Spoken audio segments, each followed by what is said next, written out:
All right. Good evening. Thank you so much for being here. Thank you, Omokendi. Thank you, Koboko. Thank you, Abi71.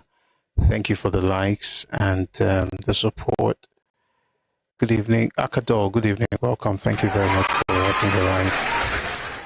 Thank you so much for getting us 26.6k likes on TikTok. Please don't stop out tapping. If you're on TikTok, please power tap and share the live. And also click on the heart icon above my image to join the team. If you're already a member, please drop your heart to me. Let's drop gifts so that we can push the live today for IP together. And please also subscribe on TikTok. If you're on YouTube or Facebook, thanks for joining us. Please like and share the live. We are going to have a great time today. We have a replay of a session we had a while back. Was Achebe.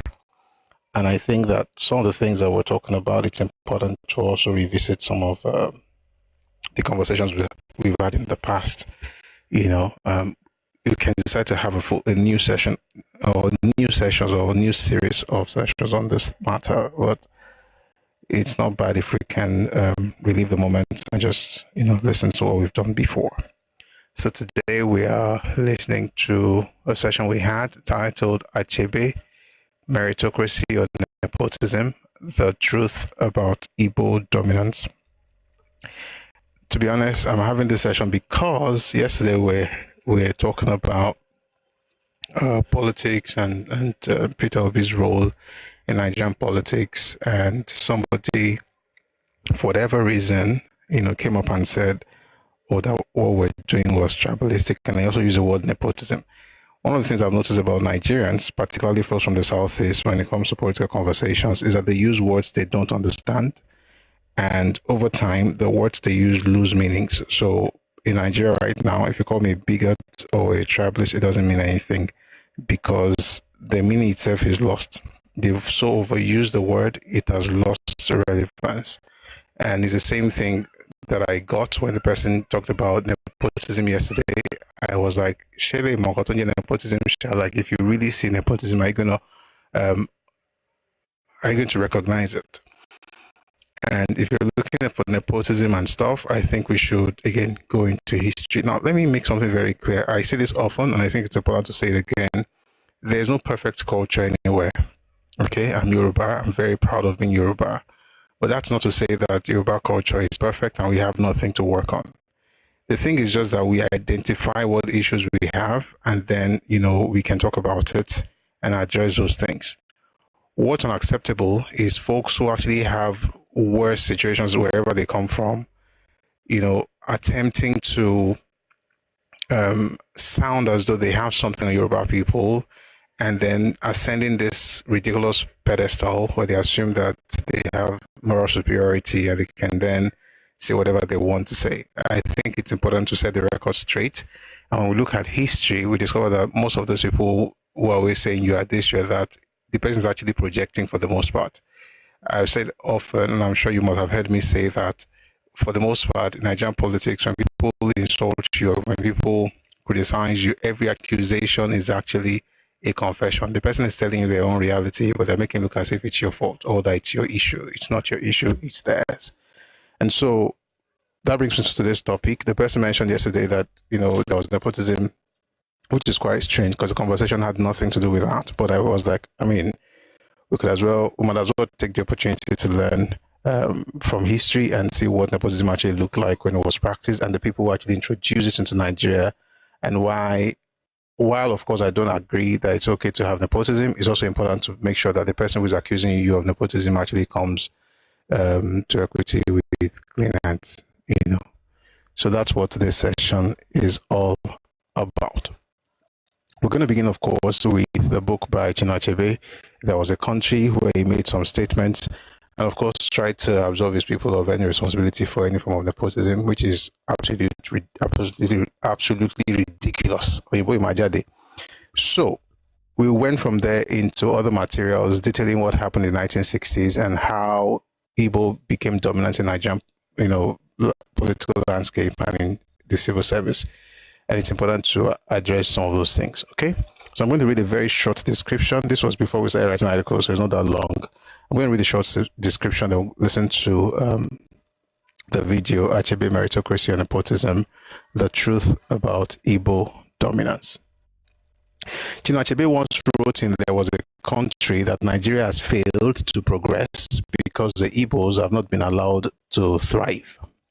The suggestion is that without Igbo dominance, the nation is stuck in mediocrity, and that what we need is a return to the so-called meritocracy they claimed existed when they controlled the civil service. Let's be clear. The Igbos did dominate the civil service in the early years, but it was not meritocracy. It was nepotism in full swing, pure and simple. To dress that up as fairness or brilliance is rewriting history.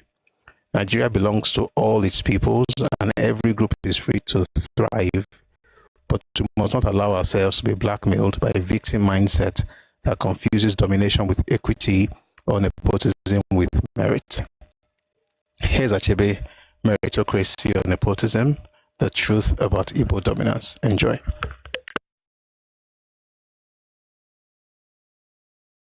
Simple and crude. Once you get there, you make sure that every position is filled with your people. And when people say anything about it, you call them tribalists. All right, let me quickly read something to you. How Achebe saw what they did. There's another document I'm going to refer to.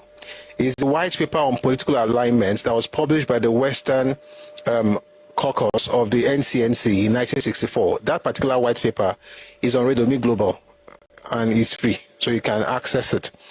Well, let me read to you what Achebe said in his book, There Was a Country. He says here, àwọn people you want to buy ayé àwọn èèyàn jẹ́ o, wọ́n ti bà ọkàn àwọn èèyàn jẹ́, wọ́n ti bà ọpọlọ àti ìrònú wọn ti bàjẹ́, they've repeated terrible statements that have destroyed the psyche of the average Igbo person. Let me read you what he says. What he said. By the way, a lot of lies mixed with propaganda, but I'll read some things to you. It says, any observer can clearly see how the competitive individualism and the adventurous spirit of the Igbo could have been harnessed by committed leaders for the modernization and development of Nigeria. Why can't you harness it by yourself? Nigeria's pathetic attempt to crush these idiosyncrasies rather than celebrate them is one of the fundamental reasons the country has not developed as it should and has emerged as a laughingstock. This is how you see whatever you see today. In other words, the reason Nigeria has not developed is because they have not appreciated the uniqueness of the Igbos. And you see, for instance, on TikTok, I saw one this morning, a clown took a picture from a school in Ghana and then took a picture from his own state, Imo State, Nsukka, and said, look at Ghana versus Nigeria. And thankfully, a young chap actually took pictures from Ife, OAU, and put the OAU pictures are even better than the one he brought from Ghana.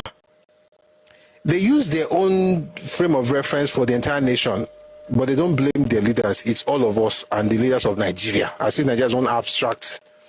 The leaders are abstract as long as it doesn't involve their own. But anyway, let me just read to you. This is from Achebe. This is the best of them. Nigeria's pathetic attempt to crush these idiosyncrasies rather than celebrate them is one of the fundamental reasons the country has not developed as it should and has emerged as a laughingstock. I don't know where. Anyway, the ploy in the Nigerian context was simple and crude. Get the achievers out and replace them with less qualified individuals from the desired ethnic background so as to gain access to the resources of the state. This bizarre government strategy transformed the federal civil service corporations and universities into centers for ethnic bigotry and petty squabbles. Please, listen to the person talking, and I'll tell you what really happened. So he's saying here that what Nigeria did was remove the Igbo people and replace them with folks from other ethnicities so that they could gain access to the resources of the state. And in that way, we now start experiencing ethnic bigotry and petty squabbles. It was in this toxic environment that Professor Eninjoku, an Igbo, who was Vice Chancellor of the University of Lagos, was forced out of office.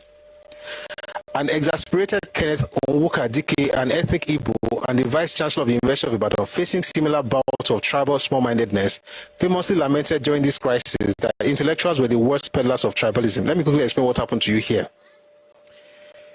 Eninjoku had served his term.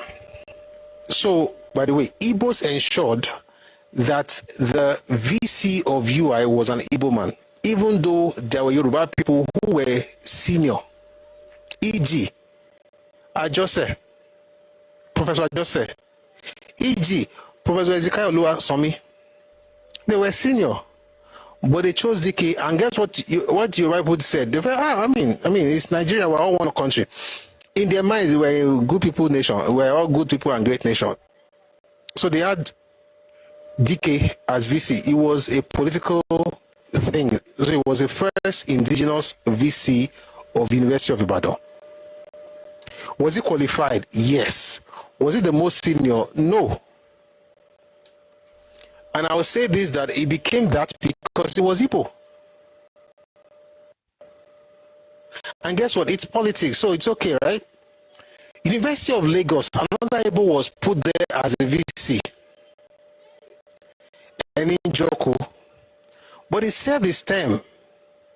And they wanted to change him to Saburi Biobaku, who was in UI, but was not going to become the VC of Unilag. They decided saying that Yorubas were tribalists, academics were tribalists, people were bigots, all those things were happening. And I remember saying the other day, it got so bad that a young man called Kayode Ted Adams took a knife and stabbed Saburi Biobaku. Kayode is Yoruba, from his name you can tell. Saburi Biobaku is Yoruba, but they were able to use their propaganda to wash these stupid people, these stupid guys' head, that somehow Yoruba people were being bigoted and tribalistic by wanting Saburi Biobaku to be the VC of Unilag. So he stabbed him. Thankfully, Saburi Biobaku did not die, but Kayode Williams was taken to court. He said he was insane. So they left him alone. It was a psychological problem. He eventually killed himself at Bar Beach. I don't know if I but I hope people get the point. This idea that the idea that one Nigeria should be experimented in Yoruba land is nonsense. Let's try it in other places too. I mean, we've tried. So what he's saying here is that it was a toxic environment that Njoku was forced to leave.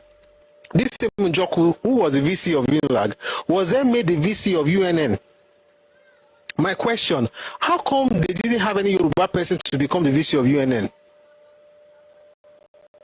Because apparently Yoruba were having professors before the Igbos, right? So since we are not tribalists, why did we have to make sure that the first VC of UNN was Njoku? Listen, I am not against Njoku being there. I'm not even against DK being anywhere. I'm just saying that if something is good for the goose, it should be good for the gander. You can't have this double standard, and then you can do anything you do. You shout, "Oh, we are. What's the word now? We are capable. We are able. We are enterprising. We are this." When somebody does exactly what you are doing, they are tribalists. When somebody doesn't do exactly what they are doing, just asserting or just taking their stance, they are tribalists. Let's continue. It says here, one of the signs I saw of an Igbo backlash came in form of the 1966 publication from Northern Nigeria called The Nigerian Situation, Facts and Background. In it, the Igbo were cast as an assertive group that unfairly dominated almost every sector of Nigerian society. No mention was made of the culture of educational excellence imbibed from the British that pervaded Igbo society and schools at the time.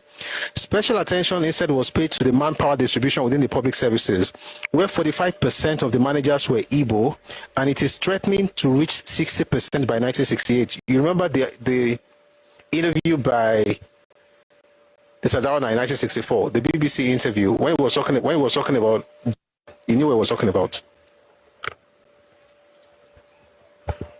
Somebody said, I just watched the video about the new Antokumbo stuff. For it, we need structure. Yes, we need structure. That's why I tell people, if you want to chase some people out of your state, don't shout. Don't shout. Don't fight.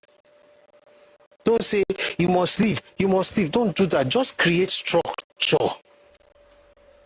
A people who thrive in dysfunction will be cast out using structure. Just create structure. They will drop off. It's not about shouting, I hate you, get out of my land. I mean, if we are doing that with all the education we said we have or we claim to possess, what makes us different from the average Joe on the streets? Influence policy, create structure. They will drop by the wayside. They can't handle it. And I'm not mentioning any group, but if the cap fits, wear it with pride. The point is that some people thrive in chaos and dysfunction. Create structure, they just melt away, be waxing in front of fire. That's why I don't join those people that say, I hate you, get out of my land. It's not necessary. Just make sure that there's no piracy.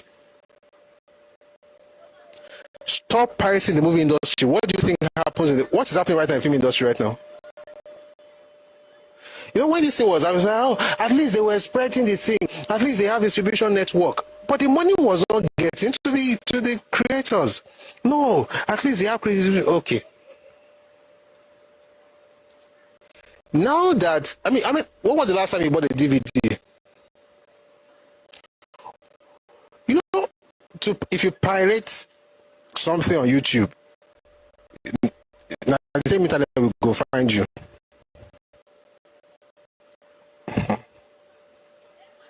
Create structure.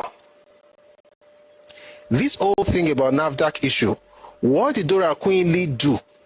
She created structure. She was almost killed for it, by the way, and she told us who did it.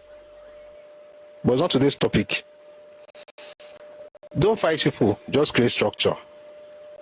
That structure, why do you think Ghanaians are saying that the retail space is only for their citizens? They are creating structure.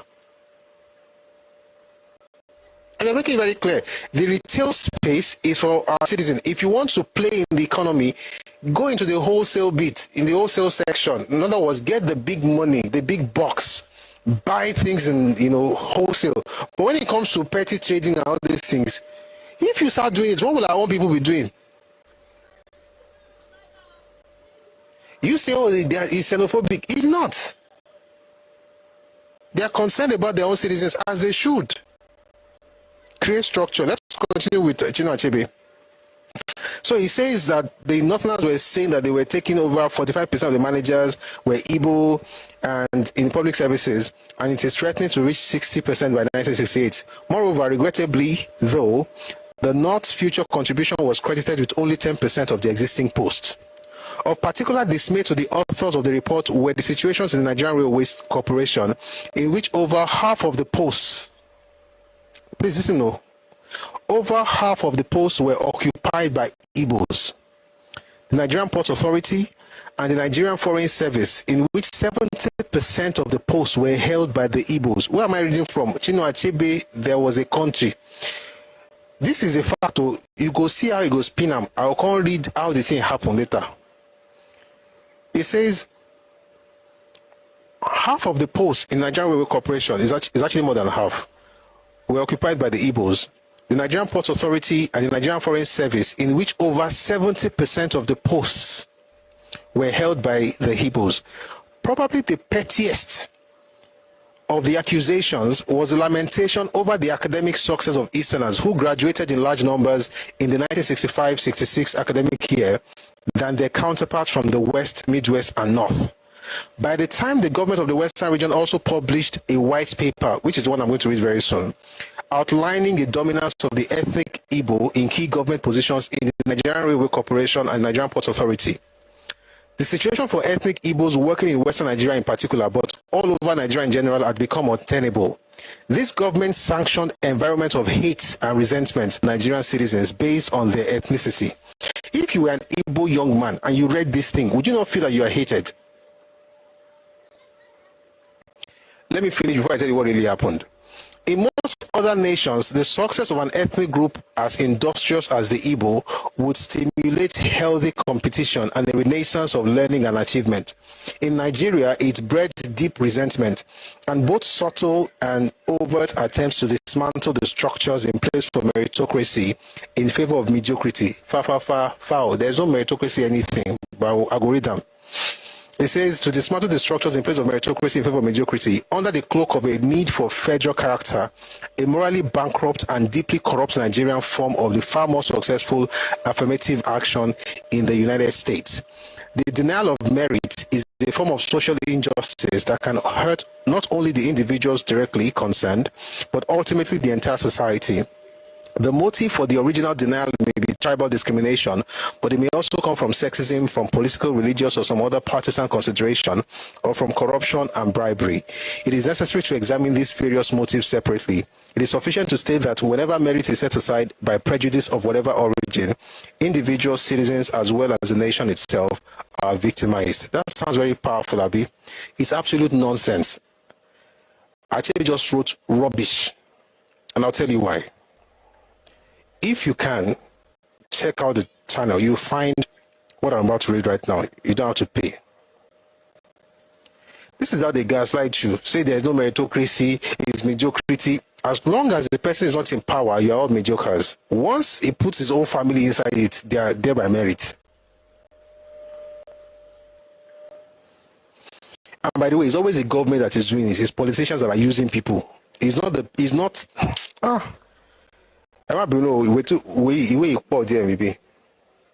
It's the politicians that we should blame.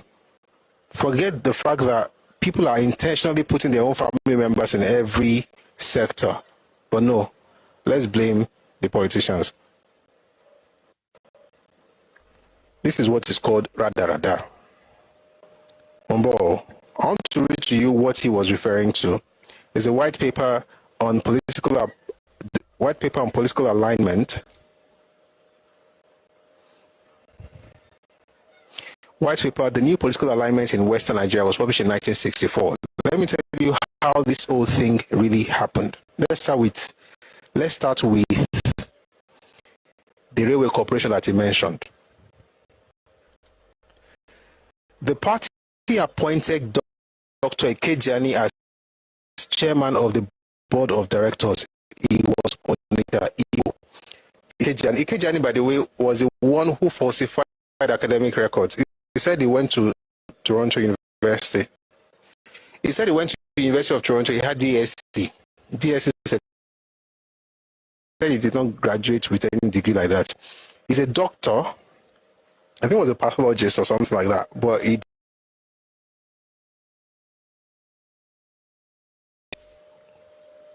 he had no degree. He didn't have the degree he claimed to have.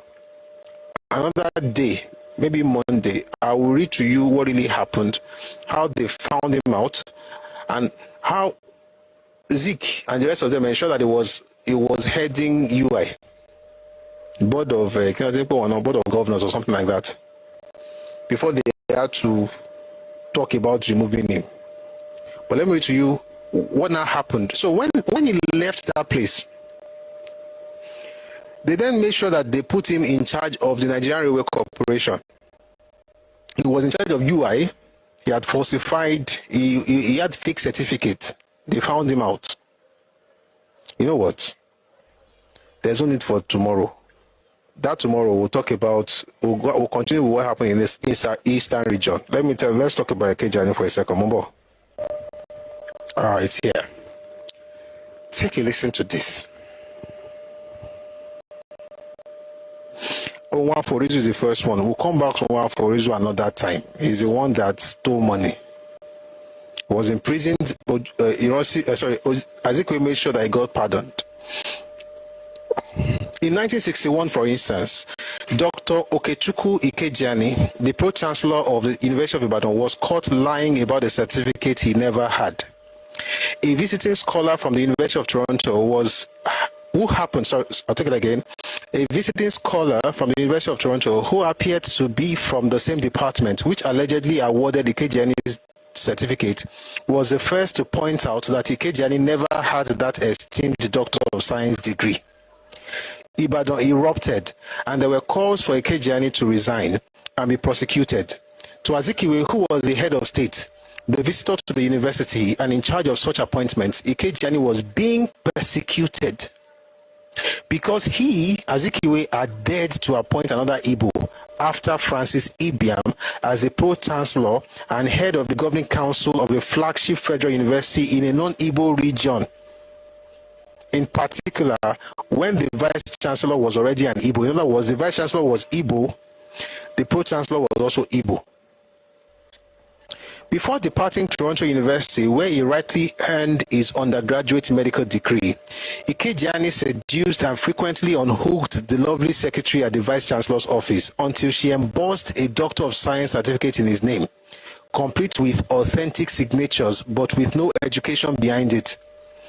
After the Toronto University investigation into the matter, the secretary realized her wrongdoing and quietly accepted her dismissal, but that was Canada. In Nigeria, one of the criteria of eligibility for being considered a national hero was to be a bona fide crook. When Ekejiani was forced to finally resign, being a medical doctor, Azikiwe made him whole, like Orizu, by appointing him to the State House as one of his personal physicians. He was not done. Azikiwe then reappointed him again to his former on-field post less than 2 years later. He was still not done. In 1964, Azikiwe decorated him with the national honor, Commander of the Order of the Niger, CON, pun intended, con, for his service to the nation. This is the meritocracy that Achebe was talking about. So please, guys, understand again, when some people tell you something, just ask them definition of terms. This is what meritocracy means to Gino Achebe. Say, don't leave me. Yes, now he's a con man, commander of the Order of the Niger. If anyone is interested in why Nigeria ended up being a pit latrine of implacable corruption where intelligence cannot assert itself in the conduct of public affairs, the Orizu and Ekejiani affair is where to begin. By the way, this is from the news magazine. I'm going to read to you. Should I do it now? Let's stay with Ekejiani. We'll come back to Orizu later. There's another book I want to read on Ekejiani very quickly. It says, in the time Dr. Ekejiani was chairman of the corporation, Mr. Bernard Njoku was a member of the board of the corporation and was appointed by Dr. Ekejiani to be the chairman of the promote corporation. He had served in the humble position of messenger. Some of the candidates to be interviewed for promotion were highly qualified people with good academic standing.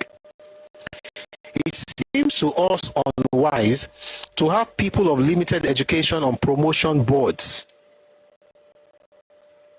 We were told some stories of some of the ridiculous questions that were put by members of some of the selection boards. For instance, Mr. F. Alade, a highly talented officer, was being interviewed for promotion to the post of senior establishment officer by one of Dr. Ekejiani's reconstituted selection boards.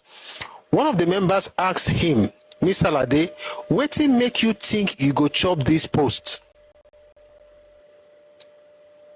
And he answered, sir, in the first instance, I am hungry.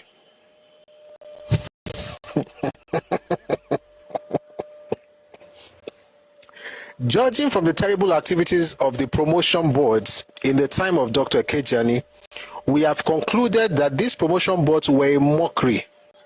We are of the opinion that promotion board, in order to justify their function, must have on them members of outstanding technical skill and or administrative ability with good educational background and of high integrity. In other words, you can't be a messenger, and with all due respect to messengers, but I mean, that's limited education. You are not going to be the one to appoint the engineer, the establishment officer, but you were a messenger, but you're the chairman of the board, and the only qualification this man had was that he was Igbo. We find that Dr. Ekejiani was in the habit of interfering unduly in matters touching recruitment and promotion. In most cases, his interference resulted in people of his own choice being selected for posts for which they were not qualified. One example of this is the case of Miss S.T. Alesumoka, who was appointed as a staff nurse in Port Harcourt. Ms. Alesumoka was not qualified for appointment in that she never completed her nursing training at Iyenu Hospital, where she had been previously. The corporation did not admit student nurses, but on the instruction of Dr. Ekejani, Ms. Alesumoka was appointed a staff nurse. Dr. Ekejani's letter dated 24th January 1962 and addressed to the medical officer in charge of the railway dispensary, Port Harcourt, Exhibit Med 97 reads, quote, bearer is Miss Alesumoka, reference my letter of today, asking you to employ her as a nurse. A salary scale will be determined when I get back to Lagos, and a correspondence will be addressed to you in this respect, unquote. That is meritocracy.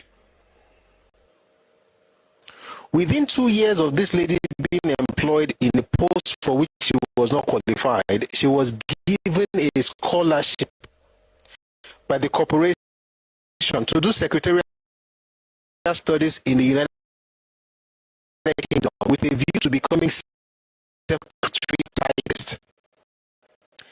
She and 4 others who were handpicked for scholarships at the same time did not appear before any selection board. The claims of typists in the corporation were never considered.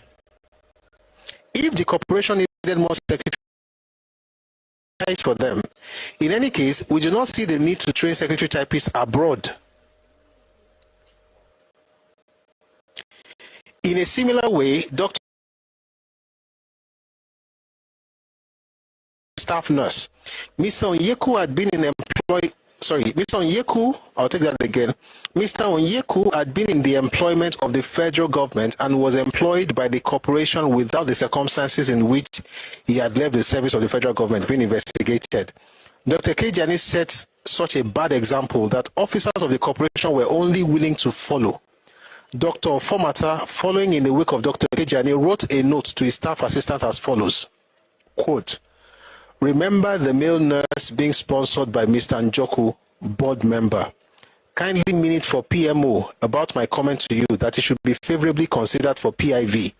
Please, when PMO comes to consider filling the vacancy, thank you. What was that? Meritocracy. In the course of cross-examination of Mr. Ekpe and Mr. Inoma, it was brought out in evidence that Mr. Ekpe sent notes to Mr. Inoma requesting for the employment of some persons in daily paid jobs. Let's leave this matter and go to what the other book I really wanted to read. This one is just on the way. Why are we doing this? Because we were told that Nigeria has not made progress because they have not allowed Igbos to have everything they wanted to have, and that is, and the way we do things in Nigeria apparently is based on mediocrity.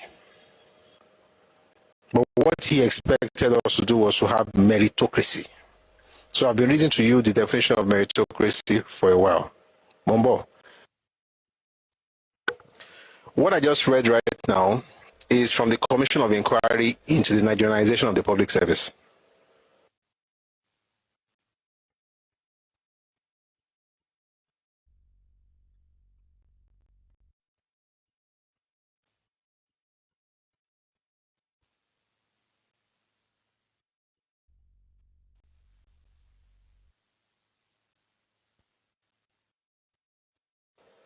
By the way, by the time you are done with this, we in aviation brought 2 very important memos to Council. why are we doing this? Because we were told that Nigeria has not made progress because they have not allowed Igbos to have everything they wanted to have, and that is, and the way we do things in Nigeria apparently is based on mediocrity. But what he expected us to do was to have meritocracy. So I've been reading to you the definition of meritocracy for a while. Mombo, let's read the white paper. This is the white paper that Achebe referred to in his book. So let me read to you about the Kejani. He says here, the party, meaning NCNC, appointed Dr. Ekejani as chairman of the board of directors, is Onitsha Igbo. In 1960, the corporation wanted to fill the post of deputy general manager. There were 3 officers available to choose from. There was Mr. N.A. Kuforiji, Yoruba, who at the time of the vacancy was assistant general manager staff, and Messrs. F.A.O. Phillips and J.C. Egbuna in order of seniority. But strangely enough, the corporation bypassed Kuforiji and Phillips to appoint Mr. Egbuna, an Onitsha man, who has since been appointed general manager of the corporation. Again, there was the vacancy for principal officer, staff and administration. The candidates available were D.A.A. Adebiyi, who was then senior labor relations officer, D.A.O. Rogers, E.E. Ekpe, S.O. Oke, and F.M. Alade, all establishment officers in order of seniority. The corporation skipped Messrs. Adebiyi and Rogers, both Yoruba, to appoint Mr. Ekpe to the post. Hold your breath, brother. We haven't gone halfway yet. By the way, this document was put out by NCNC members in the Western region. This is not action group against NCNC. This is Yoruba opponents NCNC seeing that these guys have used the party machinery to push an ethnic agenda. And this is what they called meritocracy.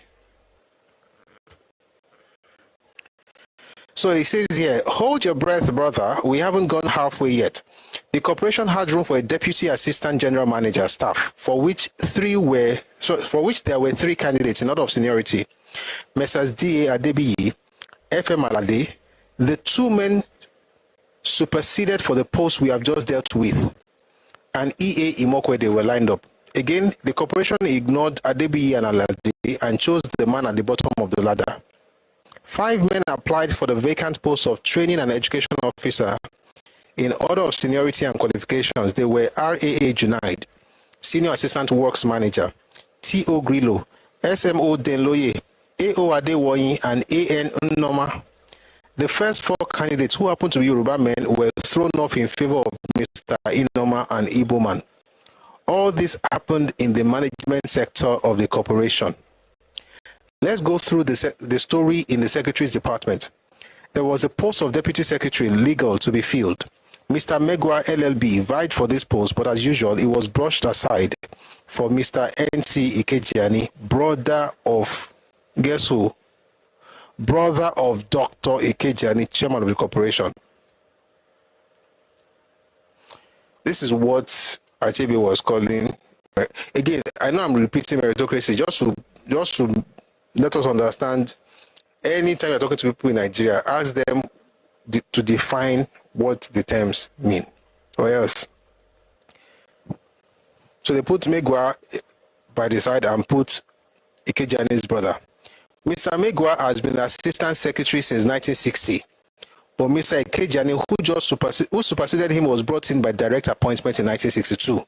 Brother, this is a railway corporation's own sense of justice and fair play. There's still further evidence of tribalism and nepotism in all their nakedness. Let's see what goes on in the medical department. The post of hospital superintendent was open to 3 men. To wit, in order of seniority, Dr. S.E.A. Ewa, railway medical officer since 1958. Dr. S.O. Ejiwumi, a railway medical officer since May 1960, and Dr. D.B.A. Ofomata, medical officer July 1960. The corporation bypassed Drs. Ewa, Efik, and Ejiwumi, Yoruba, and went straight to the bottom of the ladder to pick Dr. Ofomata, Igbo. In the operating and commercial department, the corporation wanted to appoint an acting district superintendent, for which there were 3 officers in order of seniority. Messrs. S.A. Omishore, Yoruba, senior traffic commercial officer since 16 December 1960.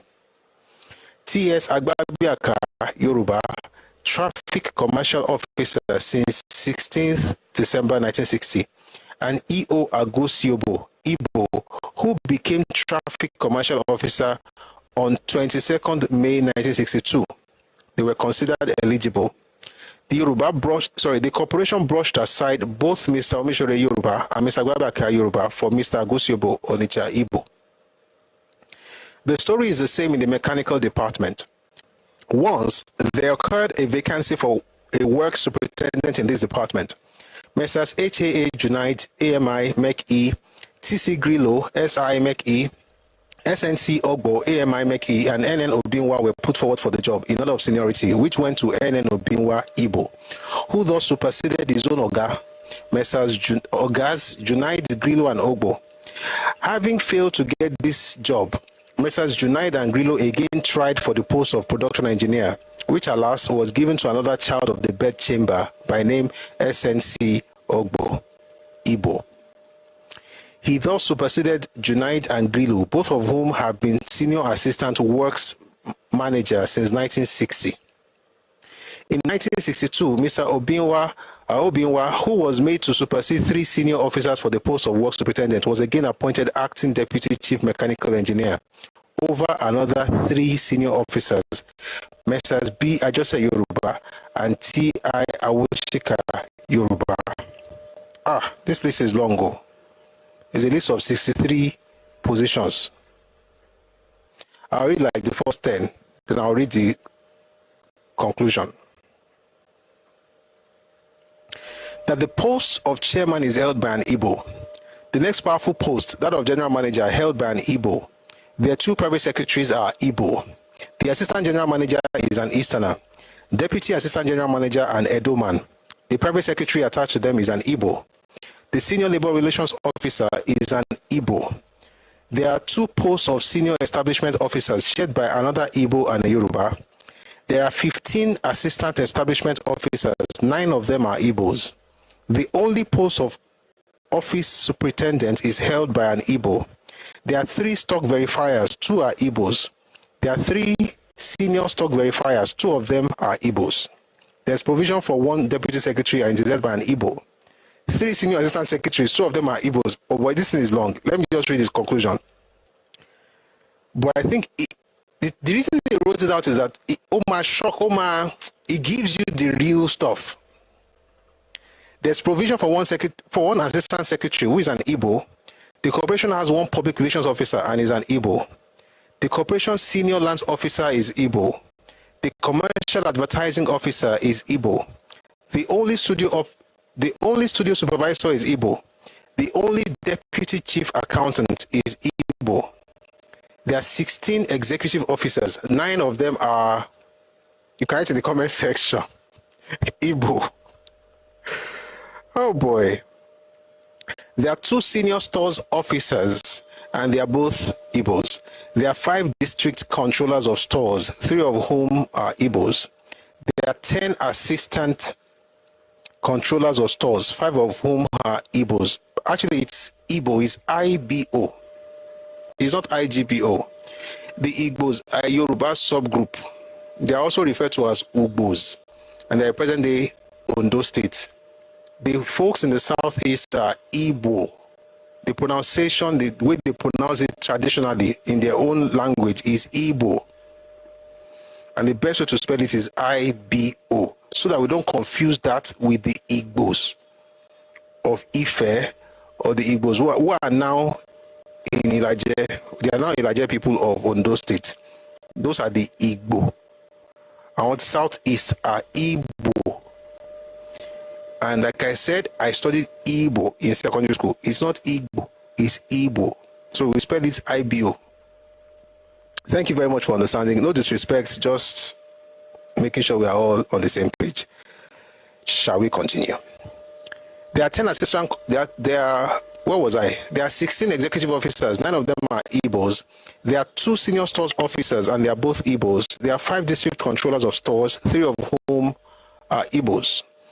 There are 10 assistant controllers of stores, 5 of whom are Igbos. Out of the 6 district engineers in the corporation, 4 are Igbos. Of the 10 senior assistant engineers, 4 are Igbos. I mean, everywhere you look, Igbo. Let me just go to, somebody wrote in the comment section, that's why I'm reading this other thing, but I'm just going to jump.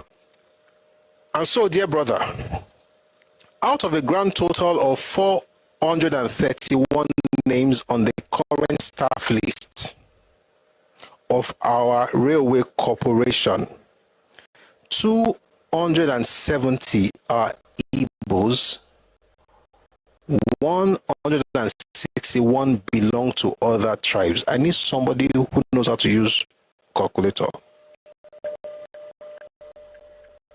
That's 62.64%.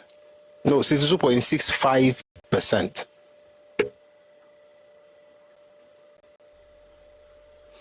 Of the railway corporation, 62.65% of the railway corporation was Igbo. And when you now flip it, Achebe is writing that Nigerians do not want to appreciate ingenuity. They are very brave. They are entrepreneurial, and we don't like meritocracy. 62.6%. Not because you are better, but because you are Igbo. If you're looking for a definition of nepotism,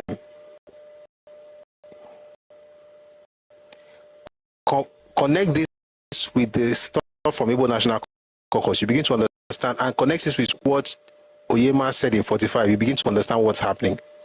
And that's what they said in the same 64 that they published this document, that they're going to try and do it again. So by 1969, they would have cornered everywhere. It's right there in the document.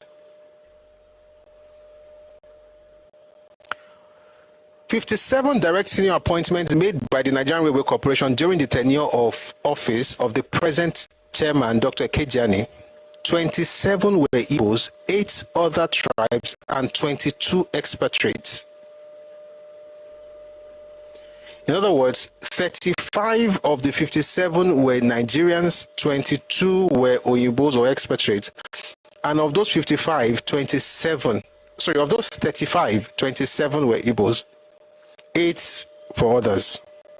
This is not the end of the railway story of tribalism. We hope you remember the disgusting case of Njoku, the brother of the Minister of Transport, under whose portfolio is a railway corporation. You don't? Well, the minister's brother joined the Nigerian Railways as a messenger and retired as a messenger. We woke up one morning only to discover that the Njoku, the retired railway messenger, had been appointed member of the board of the railway corporation, and soon after he became chairman of a staff selection committee and a registered railway contractor. There's also one case of one Okere who is cousin to Dr. Ẹkáàbọ. The record shows that this man had only class 4 certificate. He was a clerk in the accounts branch of the railway. We know you will be staggered to hear that this fellow is now the Railways Corporation's representative in London. 3 Yorubas who are qualified secretaries are skipped over for the chairman's cousin. Judge, O ye gods, the horror is not ended yet. Do you know that in addition to being chairman of the Railway Corporation, Dr. Ẹkáàbọ is also a pathological consultant to the corporation at an additional salary of £1,500 per annum? So far, there have been 4 corporation representatives in the United Kingdom. All 4 have been Igbos. Mr. Egbuna, Mr. Egwatu, Mr. Nemgwa, and Mr. Okeke. That's the definition of Achebe's meritocracy. Let's see what the picture looks like in the Port Authority, which is also within the portfolio of Mr. Raymond Njoku, Minister of Transport and member for Owerri.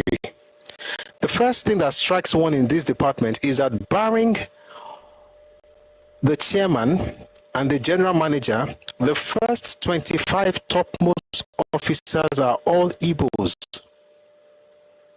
The chairman is a Northerner, the general manager is a Sierra Leonean, and the secretary of the board is Yoruba. The 1963 staff list of the Ports Authority reveals that it now mentions them. The acting personal secretary is only senior executive officer, 2 executive officers, Igbo, only assistant executive officer, Igbo, Igbo, port engineer, Igbo, deputy engineer, Igbo. That's what you found. Out of a total of 104 top posts in the Nigerian Port Authority that was domiciled in Yoruba land, 73 are Igbos, 23 are Yorubas, and the remaining 8 belong to other groups. That is about 70% of the total are Igbos, 22% Yorubas, and 7% others. That was in Yoruba land. So we talk about Nigerian Railway Corporation, Nigerian Ports Authority. Let's quickly check Yaba Technical Institute. We now know as Yaba Tech. Now let's have a look at the Yaba Technical Institute and see what the picture portrays. Of a total of 29 indigenous senior members of the staff, 21 are Igbos and 8 Yorubas. The minister in charge of the institution is, of course, Igbo. Am I saying this to say Igbo people are bad? No. I'm just saying that history is even from conjectures.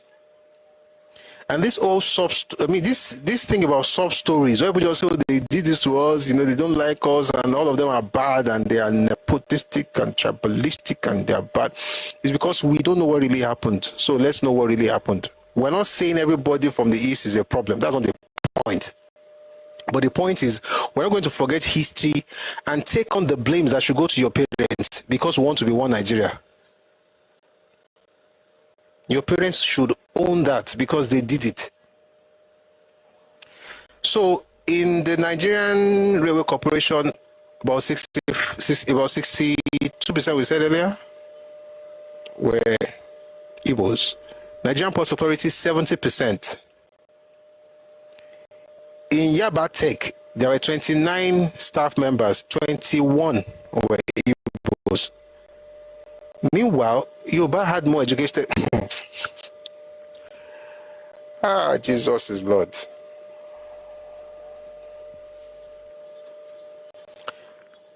So, Yaba Tech, 21 out of 29 Igbos. Of course, the minister was Igbo, but he's not nepotist. He's not a nepotistic person. He was doing it based on meritocracy.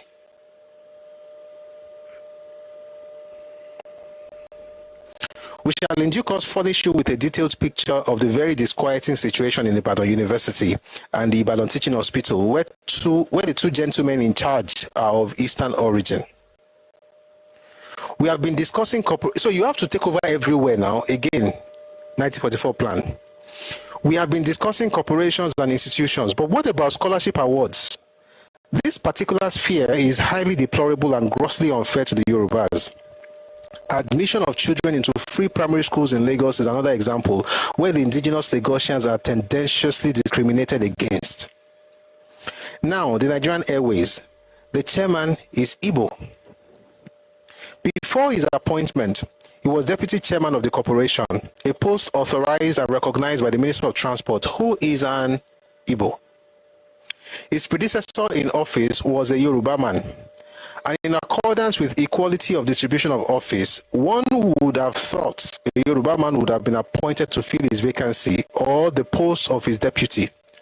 But since Chief Dafe was chairman, the chief, backed by the minister, has not only refused to fill the post, but has abolished it.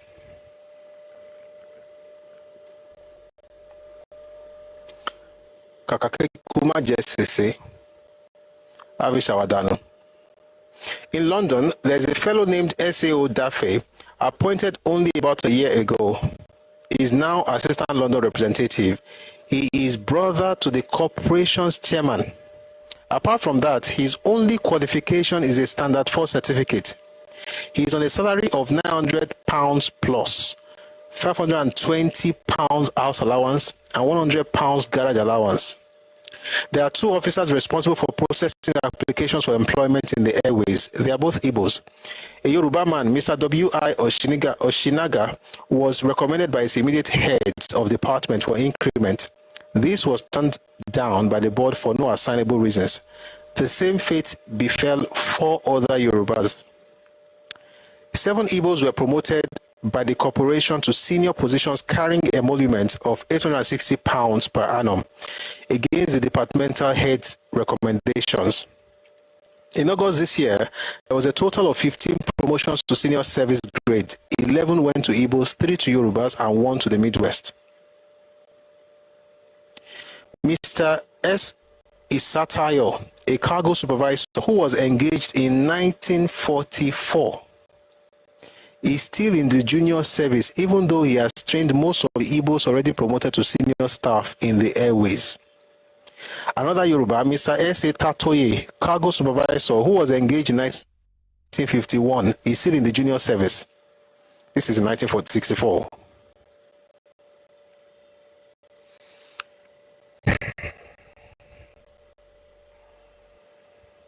In the reservations and sales department, 3 Yorubas, M. Balogun, Ebila Shekon, and M. Giwa, were superseded by Igbos.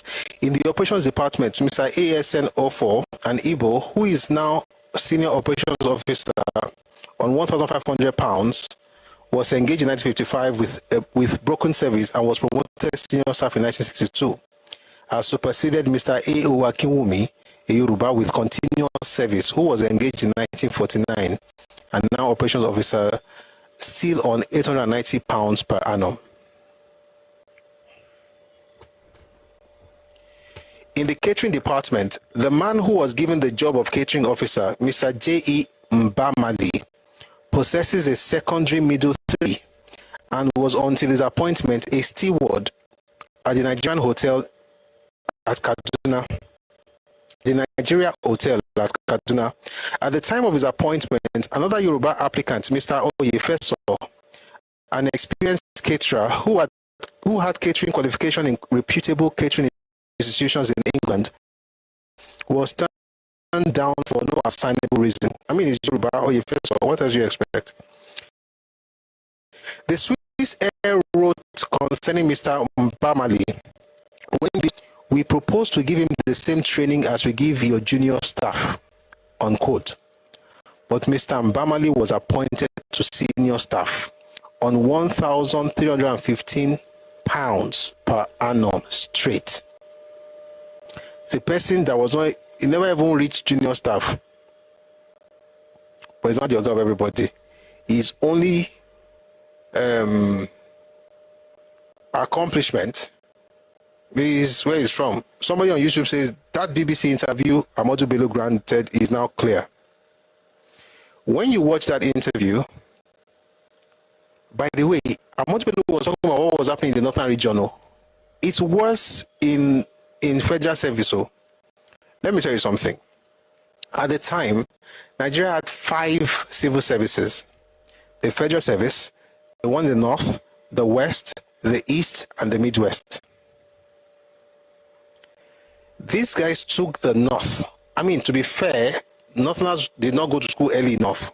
And that was what the Sadana was talking about in 1962, in that interview, that their boys are not going to school, and they even reduced the entrance qualification to get a lot of the people from the north into the civil service.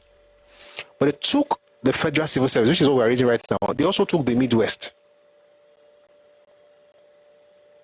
And the day you say enough is the day you become a bigot. Catering service, so it has to be an Igbo man that will be in charge of food. Go chop poison because you have ethnicity. Right? You won't have to cook, sha. Other people will cook. You just be there, figurehead.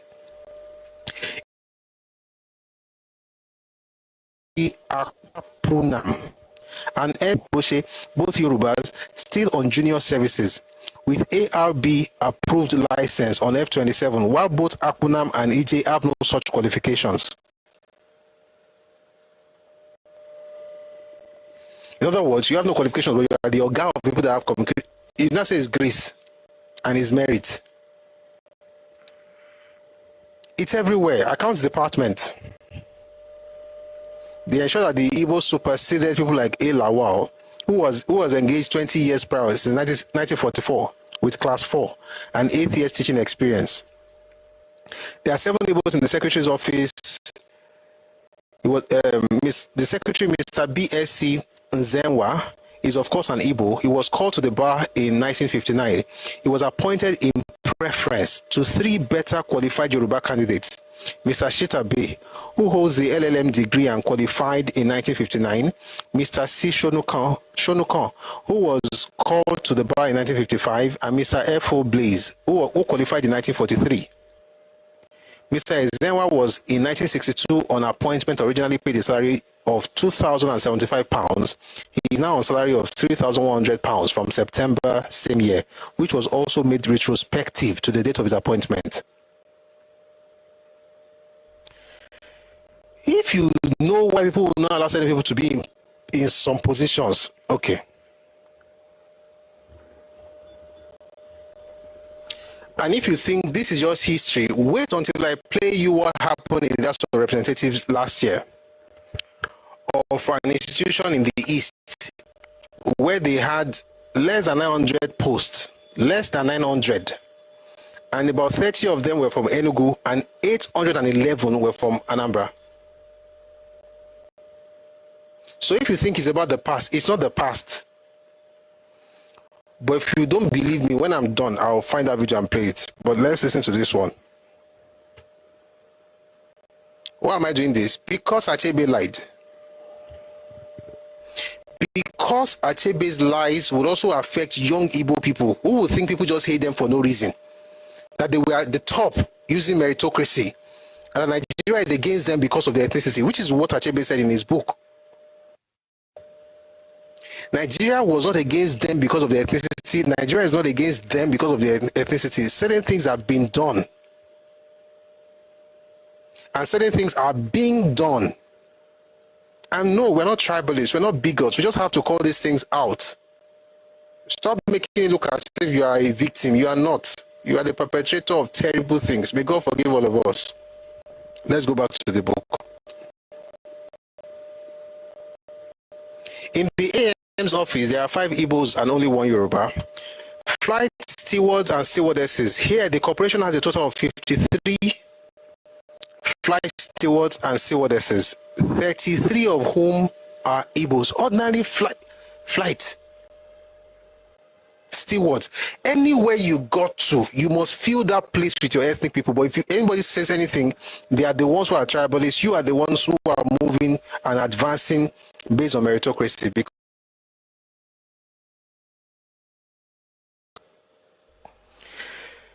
the corporation has a total of 53 flight stewards and stewardesses, 33 of whom are Igbos, 12 Yorubas, 4 Midwesterners, and 4 Northerners.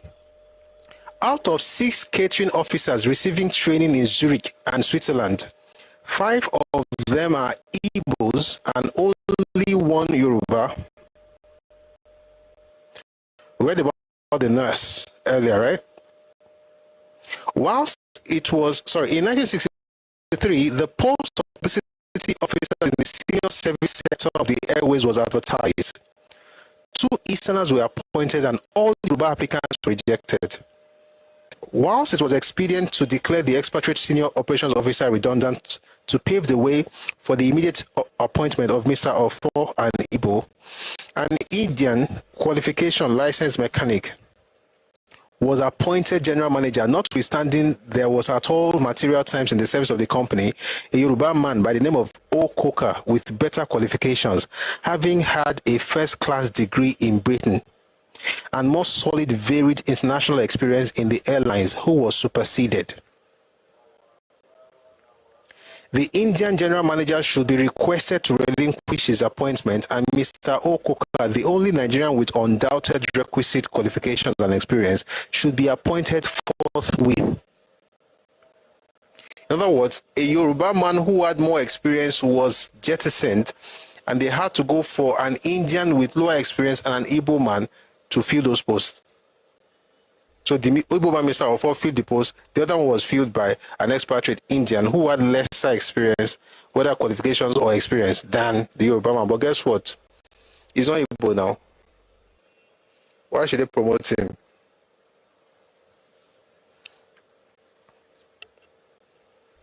Now, let's have a peep into the Electricity Corporation. By the way, by the time you are done with this thing, you understand why Ojukwu said, and I read it earlier from the Nigerian Civil War by John de St. John, why they believed in the Eastern region that once they pulled out of Nigeria, Nigeria will crumble. They were in charge of airways, in charge of Port Authority, Railway Corporation, Electricity Corporation of Nigeria, ECN. They were in charge of all these things. The engineers, if they pulled out, everywhere is scatter. That was why they said that. By the way, nothing scattered. The places were occupied by others. And this whole threat of if we go, Nigeria is a lie. If you go, everywhere will be beautiful.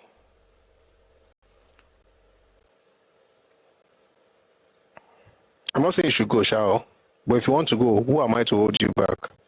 It's not like I really doing me a favor, by the way. But I mean, I would like you to be here because the more the merrier. But don't threaten anybody with. There's nothing that somebody else will take it. Let's have a peep into the electricity now let's have a peep into the electricity corporation. Within the period when an Easterner, Professor Eni Njoku, was chairman, Easterners were appointed and promoted to key posts. The assistant general manager electrical is Igbo, the controller of accounts is an Easterner, the personal manager is an Igbo, and the secretary is Igbo. We believe that the above facts are enough to establish the charges of tribalism, nepotism, and irregular practices which we set out to establish, and that any fair-minded person or persons, for the sake of the unity of Nigeria, must come to the conclusion that something must be done to right the wrongs that have been done. Ambassadorial appointment is another sphere in which Yorubas have not been fairly dealt with.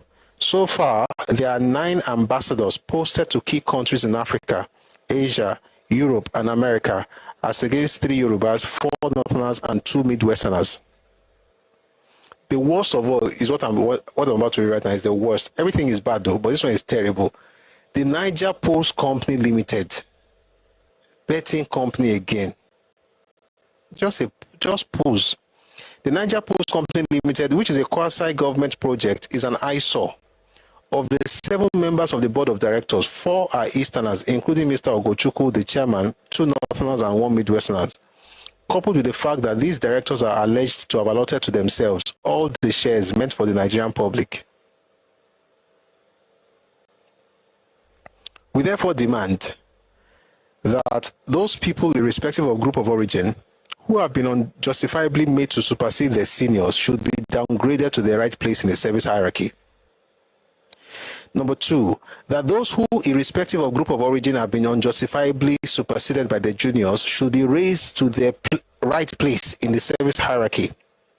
Number 3, that Dr. Ekejani and Chief Dafe should be removed forthwith from the chairmanships of the Nigerian Railway Corporation and the Nigerian Airways Corporation, respectively. Number 4, that those officers who are due for promotion but who are deliberately made to mark time until an Igbo man is discovered, who will be promoted to fill the higher office, should be promoted immediately to fill such offices.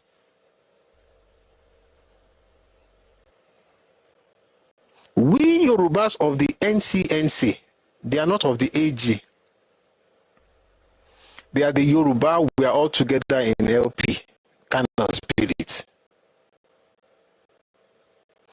We Yorubas of the NCNC refuse to stand by and see our people in the services and corporations unjustly and unreasonably superseded by persons less qualified, either educationally or by length of service and experience. We refuse to allow arch-tribalists within the party to bring the party into shame and disrepute and throw our people out of the scheme of Nigerian progress by denying them of offices for which they are better qualified than those appointed. We shall fail in our duty to the party if we condone the destruction of the very tenets that have made the NCNC what it is. We shall be condemned by history and our descendants if we look on whilst their future is being destroyed. Our very memory shall be hated if we fail to stand up by the principles of our party and rise up to destroy the tribalist cankerworm, which is fast destroying the party and the unity of the party. These are the facts so far which, within the very limited time at our disposal, we have been able to marshal. There are more revealing facts. There are more revealing facts. We reiterate in conclusion that foremost in our mind in presenting this case is strengthening the solidarity of our great party, the NCNC, and the unity of our dear Nigeria. Guess who signed it? TOS Benson. I'm going to have a session on TOS Benson likewise. I'll have a session on him. They dealt with that man in Ikorodu. They dealt with him. We'll talk about him later. 2S Benson, Olu Akinfosile, that's the man that Mbadiwe was referring to in that paper. Fani Kayode is the one that they said they should have removed so that they can put Akinfosile. Olofoyeku, Elamuye, and R.O.A. Akinjide, the same Chief Richard Akinjide, who told us about what happened on January 16th.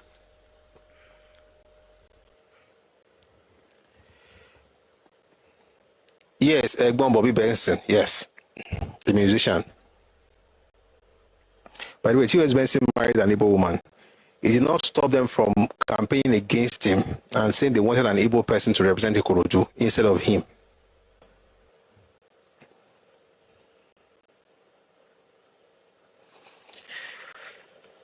Let's go back to General Achebe's book. I'm going to read again what General Achebe said, and I want you to put it in perspective.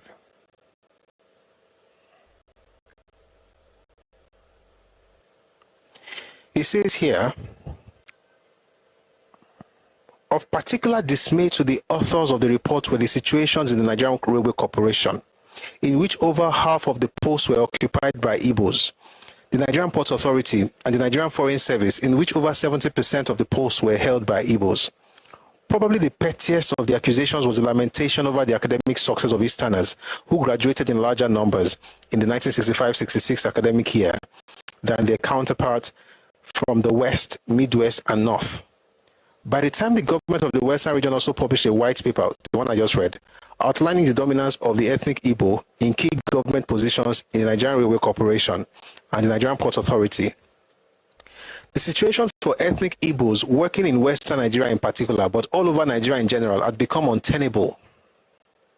This government-sanctioned environment of hate and resentment, created by self-serving politicians, resulted in government-supervised persecutions, terminations, and dismissals of Nigerian citizens based on their ethnicity.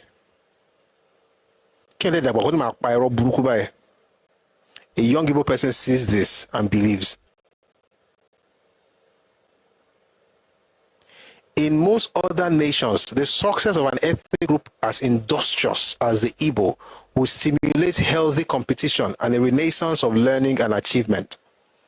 In Nigeria, it bred deep resentment and both subtle and overt attempts to dismantle the structures in place for meritocracy in favor of mediocrity under the cloak of a need for federal character, a morally bankrupt and deeply corrupt Nigerian form of the far more successful affirmative action in the United States.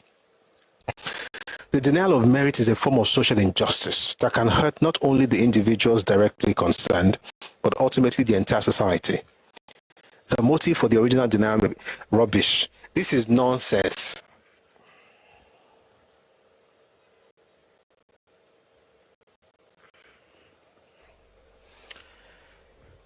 If you allow anybody to feel red, you are the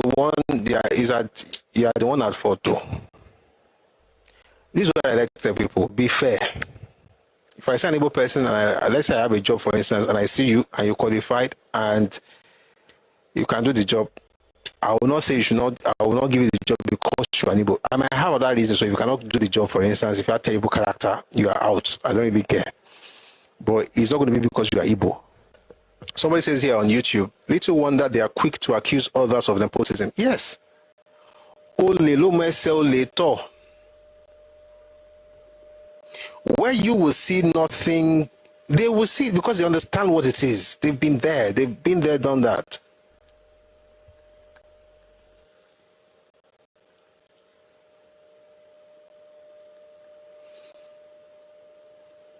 When you watch the Sardauna, please give him some grace. And in case people here don't know what the Sardauna has said before, let me help.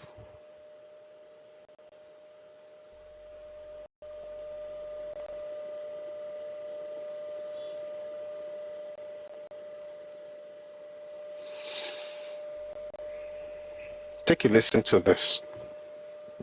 One thing I've noticed, Premier, while I've been here, is that Northerners seem to have, I might almost call it obsession about the Igbos. Could you perhaps explain that to me? Well, the Igbos are more or less the type of people whose desire is mainly to dominate everybody. If they go to a village, to a town, they want to monopolize everything in that area. If you put them in a labor camp as a laborer, within a year they will try to emerge as headman of that camp, and so on. Well, in the past, our people were not alive to their responsibilities, because you can see from our northernization policy that in 1952, when I came here, there weren't 10 northerners in our civil service here. Then I tried to have it northernized, and now all important posts are being held by northerners.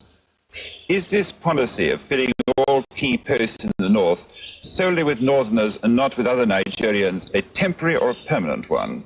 In actual fact, what it is a northerner first. If you can't get a northerner, then we take an expatriate like yourself on contract. If we can't, then we can employ another Nigerian, but on contract too. This is going to be permanent, I should say, as far as I can foresee, because it will be rather dangerous to see the number of boys who are now turning from all our learning institutions, coming out with having whichever they might be, it will feel rather embarrassed, and it might even lead to bloodshed. Doesn't this damage the idea, sir, of all people in all regions in Nigeria being fellow citizens of one country? Well, it might, but you are, new to our region, but how many northerners are employed in the east or in the west? The answer is no. And if there may be 10 laborers employed only in the two regions. While the video was playing, I was reading the comment section. Then you have the regular, why not unite together, why not work together? One of those people who would have loved us to work together. I want to play something from the region. Again, this is not about people are bad, remove them. That's not the point. The point is that you've got to understand history. You've got to see things for what they are, not for what you think they are. Because in your idealistic mindset, you'll be projecting this utopia that doesn't exist. And the person who is working against you, so to speak, is grounded in reality. He knows exactly what he's doing. So let me play you something that happened recently. 0. How many are from Oyo State? Oyo State. Okay, so 0. we don't have. You don't have. How many are from Ekiti State? Ekiti is 2. How many are from Enugu? Enugu 65. How many are from Cross River? 1, sir. 1. Yes, sir. How many are from Bauchi? Kwara. Kwara is 2. 2. Yes, sir. And how many are from Kano? We have 1 person from. 1 person from Kano. Yes, sir. And how many are from Anambra State? Because it is domiciled. How many are from Anambra State? 811, sir. 811. Yeah. 811. Yes, sir. And how many are from Bayelsa? How many? 1. So you have tried? No, aside, I didn't meet all these numbers were there before I came. That's why I said, you see, if I may ask, out of this 75, even if one state, 1 person per state, you will still have 36 and left with another balance. And yet other states have zero allocation. And you say you have tried. Chair, somebody from this area, when they will give you a name, they will still give you from. Madam, that one is not a due process. What we are saying is. And when you are taking people, you consider the people you need their services. Federal job vacancies, 886 openings. 886. Of those 886, 65 were from Enugu. 811 were from Anambra. Between those two states, you already have 876. Meanwhile, we have young Yoruba people who, again, this whole thing of one Nigeria, everything must work. I want to play you something from a very daft person. No apologies. Very, very daft, with the ability to speak very good English.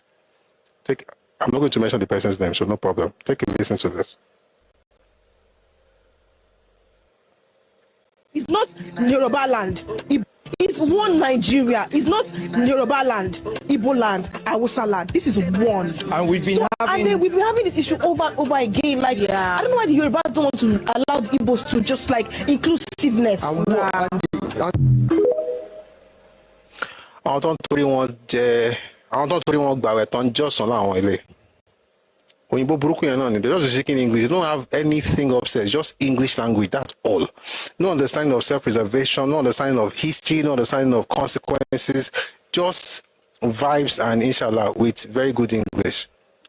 Is it very good, sir? Okay, no, sir. People have to be thinking. Inclusiveness to my anything, don't have anything, yeah, only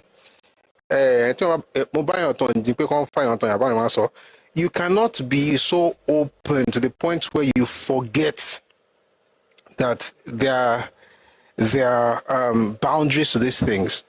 You can't just say, oh, we are all together. What other inclusiveness do you want? The 6th state of the Southwest has people from different ethnic groups outside the Southwest working in our civil service. Meanwhile, some people state on their own, there's even one here, letterhead, number one, it must be an indigene of the state. Are we the one that should be doing inclusiveness, or the person who is what do you want? Inclusiveness, non-inclusiveness, we've got to be, be fair, but you've got to protect your space. Like all this nonsense about, oh, we are all one Nigeria, go and do it in the north. Meanwhile, they will not give you one obscure example in Anambra. So we have one person who was retained after NYC. Let us mention him. In other words, you have to be looking for torchlight to be finding examples, to be seeing, oh, I have one person here, one person there, another person there, another person there. Oh, by the time you put everybody together in the entire region, you probably have like 10. I'm saying you have people in each state of the Southwest. And guess what? I don't have any problems with it. I think it's, you're Nigerians. Perhaps you've lived in those states. They consider you to be citizens, they consider you to be good enough to do the job, and you are citizens of the country. So it makes sense, right? But you don't even think that way. To make matters worse, you don't even allow people from the neighboring states to get jobs in your space, and you are shouting all over the place, inclusiveness. What do you mean? And as soon as you get one person there, open doors, open heavens for family members, but it's meritocracy. We are not serious. Or maybe some people are serious. We don't know what's going on as Yoruba people, but we should, right? Love people. If you have opportunities for others, give it to them, no matter where they're from. If you find a Yoruba person that can do the job, let him do it. If you find an Igbo person that can do it, let him do it. Ibibio, Hausa, Ibirom, Tiv, Bachama, Idoma, Efik, wherever they are from, if they can do the job. Let me tell you one story. I've never said this out in public before, but I'm going to say it tonight.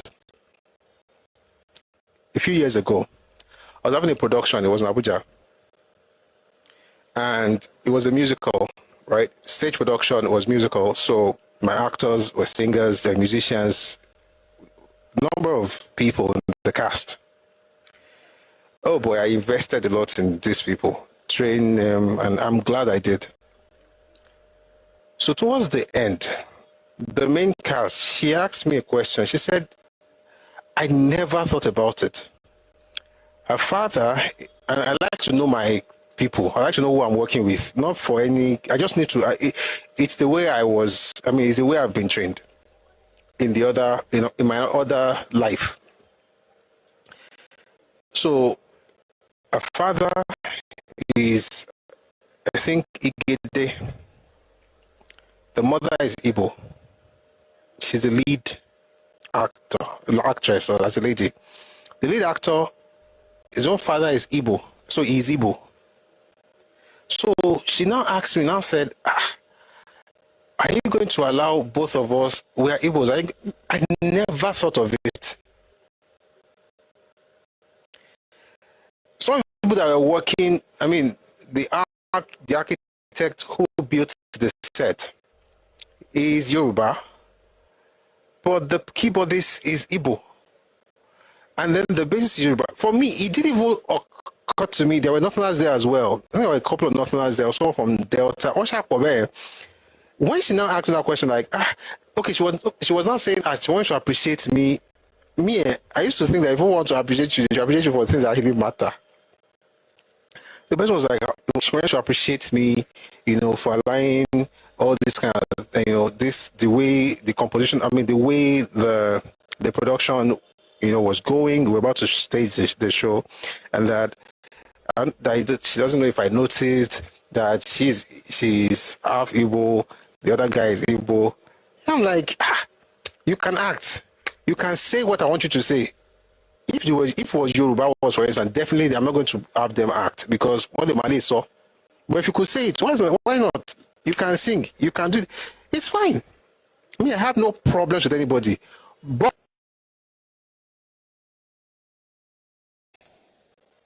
you don't. Opposition. So if you find anybody that can do the job well, let do it. But you must have that sense of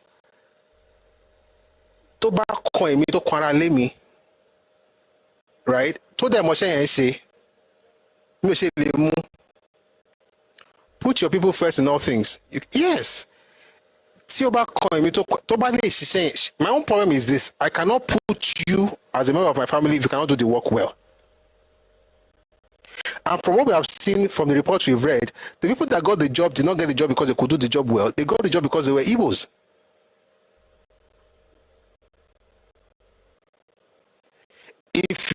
If you are from my place, I'll be favorably disposed towards you if you are good at what you do. Because at the end of the day, business requires expertise, not ethnicity. But if you have expertise and you're from my place, good. If you are not from my place and you have expertise, I might even, of course, most likely I'm going to consider you. The point is that all the way I'm talking right now, and that's how you do it in a normal, sensible place. But for these things that we've read so far, competence doesn't matter at all. Meritocracy doesn't matter. It's about ethnicity. It is the one who gets ahead using nepotism that turns around telling you that competency you are dealing with doesn't care about competence. He's thinking about ethnicity. But it's the one that calls you a tribalist and you say, he must be right. He's not right.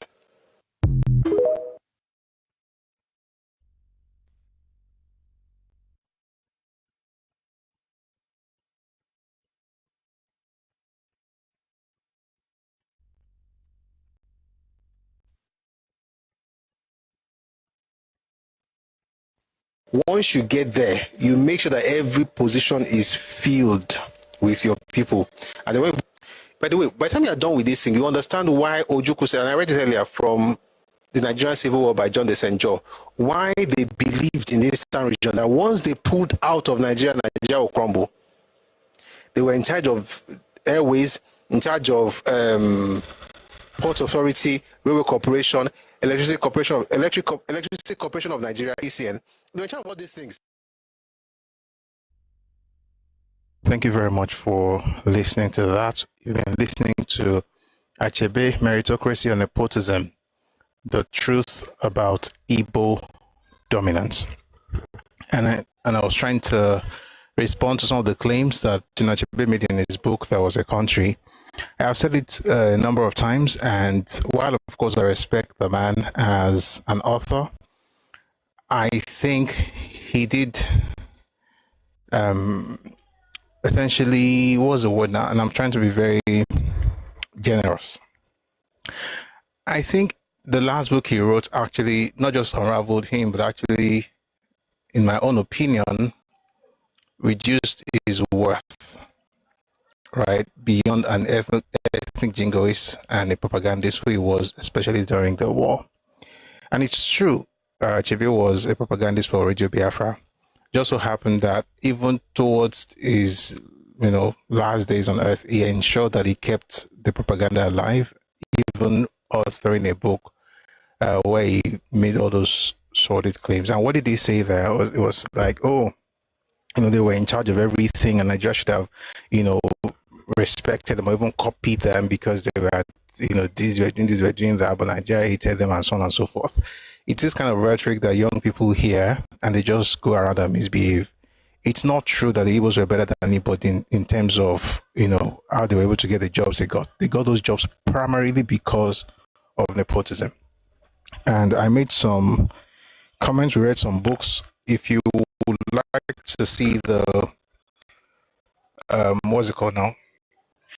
The white paper that he referred to. By the way, he said in his book, There Was a Country, that the white paper was written by the Western Region government. That's not true. The white paper was actually written by the NCNC members who are from the Western Region, not the government of the Western Region. It was actually folks in NCNC, the party at the center, that was taking advantage of all these posts. And one of the things that people eventually discovered by 1963, 64 was that they had successfully used the party as a machinery to achieve an ethnic goal, which is what you still see today wherever you have this thing like an incursion into different spaces that already exist. And once Igbos get there, everybody gets their own agenda. If you want to read the white paper, please check out Redomi Global. You see that white paper there. There's something I read earlier, the report of the tribunal inquiry. Let me slow down and say that again. If you go to Redomi Global on Telegram, okay, Redomi Global, that's REDOMI Global, and go to the learning section, you find a document, white paper on political alignment in Western Nigeria. It was written by NCNC Western Caucus, and they wrote that after discovering that on handicap, and it's still happening now. People say things are cool. In the past was because we had the opportunity, we had the what's the word now? Meritocracy, but Nigeria is involved in mediocrity. That's what Achebe wrote. You have to be very ignorant to think that it's actually making sense. It wasn't making any sense. The idea that Nigeria is now in mediocrity, but when Igbos were in charge, that was meritocracy. It's absolute arrant nonsense. They were there because they used everything they could use. And you know what? Let me read this one. I'll read this one, and if I have the time, I'll pick up another book. But let me read this first. This is Report of the Tribunal of Inquiry into the Affairs of the Nigerian Railway Corporation. It was published in 1966, around that time, by the Federal Ministry of Information in Lagos. And I'll read some of these things to you. By the way, this document actually covered, it was a commission of inquiry covering the period from October 1960 to December 1965. In the time Dr. Kejani was chairman of the corporation, we talked about Dr. Kejani, how he had lied about his academic credentials. He said he had a DSc only for somebody from Canada to visit. And then when the person was told that, oh, I got the degree from University of Toronto, the person checked and said, we didn't grant you that kind of stuff. They discovered that he was lying. He just ascribed, so to speak, the title or the degree to himself. So when people talk about the people doing some things, now again, this is not to say that whoever does it is wrong. Okay, it's wrong to do it, but you can't put yourself on this pedestal like you are heads and shoulders above every other person. You want to be the one judging everyone. I'm going to read this from that report I mentioned, like the Tribunal of Inquiry into the Affairs of the Nigerian Railway Corporation. In the time Dr. Kejani was chairman of the corporation, Mr. Bernard Njoku was a member of the board of the corporation and was appointed by Dr. Kejani to be the chairman of the promotion selection board. Mr. Njoku had, prior to his becoming a member of the board, been an employee of the corporation. He had served in the humble position of messenger. By the way, his own sibling was a minister at the time. Some of the candidates to be interviewed for promotion were highly qualified on promotion boards. Say that again. Say that again, please. Some of the candidates to be interviewed for promotion were highly qualified people with good academic standing. It seems to us unwise to have people of limited education on promotion boards. We were told some stories by members of some of these selection boards. For instance, Mr. F. Alade, a highly talented officer, was being interviewed for promotion on the post of senior establishment officer by one of Dr. Kejani's reconstituted selection boards. One of the members asked him, Mr. Alade, what to make you think say you go chop this post? And he answered, sir, in the first instance, I am hungry. What are you seeing here? They reconstituted the selection boards. Think of it as recruitment agencies. Reconstituted the selection boards and then ensure that the people that dominated those groups were Igbos, and the chairman was Igbo. Now, this chairman that will be making decisions about the engineers you should employ in the Nigerian Railway Corporation happened to be a messenger. He was a messenger. But Achebe wants us to believe that he became chairman of selection committee because of merit. No, it was because of nepotism. He became that big. The only qualification he had was his ethnicity. Listen, people are prone to do this. Like a lot of people are prone to doing things like this. People, usually favor the ethnicity, but there are many documents that will tell you that it was. Let me finish that thought. There are many documents that tell you that when it comes to nepotism in the history of Nigeria, nobody does it better. This is not about blaming anybody, just tell you how it started. So when you hear people use words, and the reason I'm doing this primarily is because when you hear people, maybe after reading Achebe's books, and they go around shouting, oh, we had meritocracy, right now you are against us, then it was merit, we got there by merit. It's important to set the record straight. They got there through nepotism. It wasn't because they were qualified, it was because they were Igbos. That was all they had to be. So imagine you're an engineer trying to get a job, you go to the selection committee meeting, and then the person in charge is asking you the question, what do you make you think that you could job this job?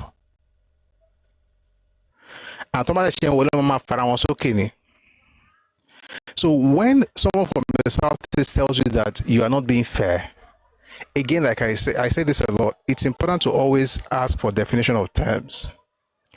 If I give you, like the clown that was asking for inclusion towards the end, said inclusiveness. If I allow you to do whatever you want to do in my land, more than any other person would allow you anywhere else in Nigeria, and then you're still asking me for inclusion, it means that you have something else in mind. And from history, what we've discovered is that there are certain people that equality is unfair to them. The idea of even equal, to be fair, most people will not even consider equality. They want to be superior in their own spaces, as it should be. People want to be superior in their own ethnic spaces, ancestral spaces, right? If you come in there, you're a guest, and they don't even really, for the most part, they don't care. But let's even assume that you are this good people, great nation. You believe in equality. Well, for the Igbo person, equality is unfair, especially if these Igbo educated elites from that era, or young people who have learned from them. To tell them that you are equal is unfair to them. If they are not seen as superior to you, even in your own space, you are a bigot. You have to recognize the superiority of this strange group, because that's how we can now, I mean, once you do that, we can now recognize you as a fair person. So when you hear the word Kiniko is unfair, it has nothing to do with your own definition of fairness. It has to do with his own definition of fairness.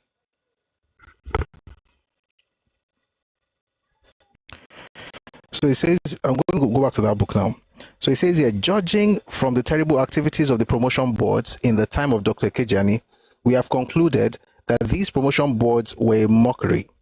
We are of the opinion that promotion board, in order to justify their function, must have on them members of outstanding technical skill and or administrative ability with good educational background and of high integrity. As long as these boards were putting in Igbo people, Achebe said they were the ones that were, doing great things in Nigeria. Nigeria should have learned from them. What could you have learned from them? Oh, they had a drive. It's not about drive.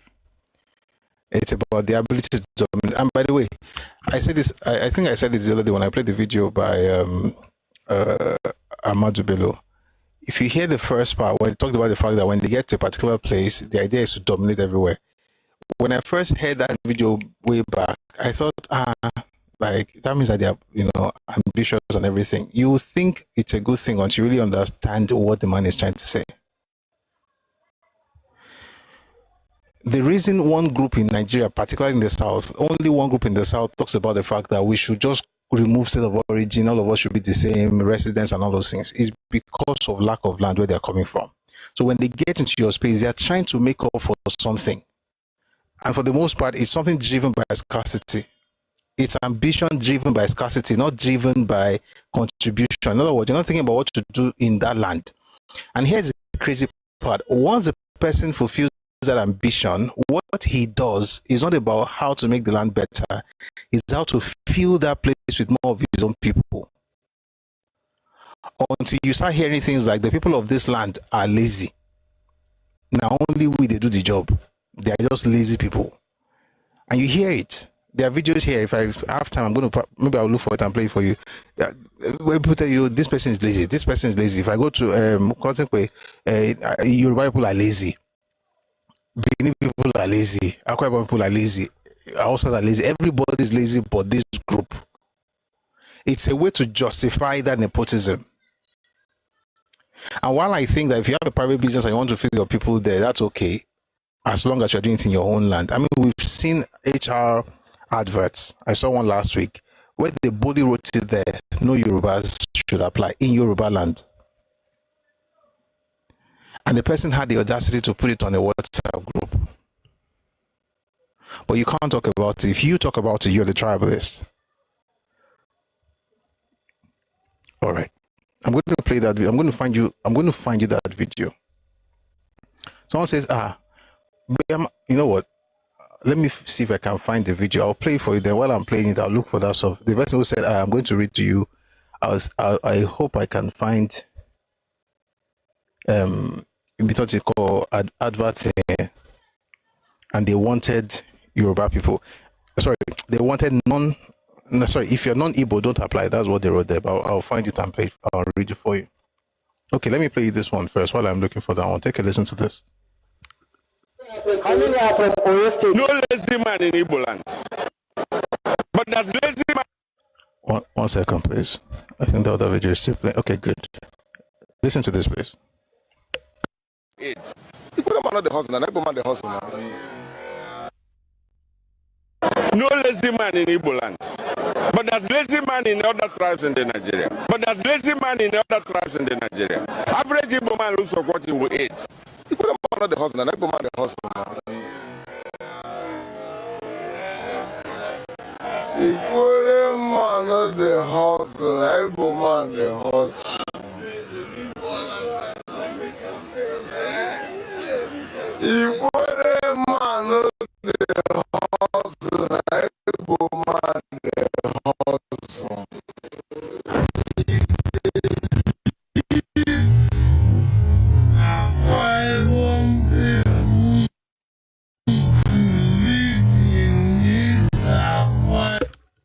There's something wrong with the audio. It's actually like a collection of different people saying about everybody in Nigeria is lazy. I don't know why it's not playing very well. Essentially, the whole country is lazy but Igbo. So you hear Ikwerima, they also, na Igbo, they also. There are lazy people everywhere but in Igbo. These are the things that people hear. And when they react, the people who are reacting are the tribalists, not the clowns who are making the stupid claims. It's quite interesting, isn't it? My working here for you to buy.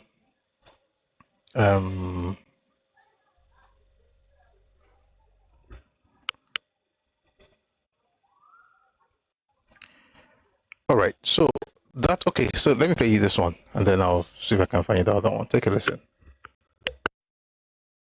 Yorubas, there are these other Yorubas, they're just fucking lazy. We, the Easterners, will come down all the way from East and make money in Lagos. They will be there still begging us money for food. They don't work. You know, they don't work. Most of them, you know what I'm talking about. You know, they're just like that.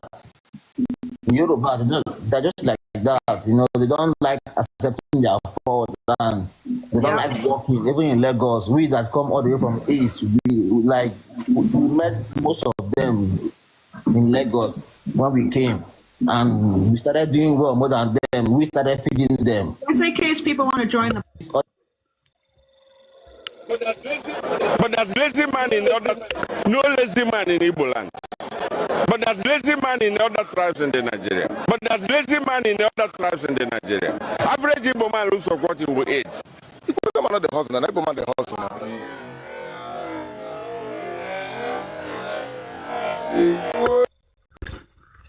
I don't know why that video is not playing. I wish it was.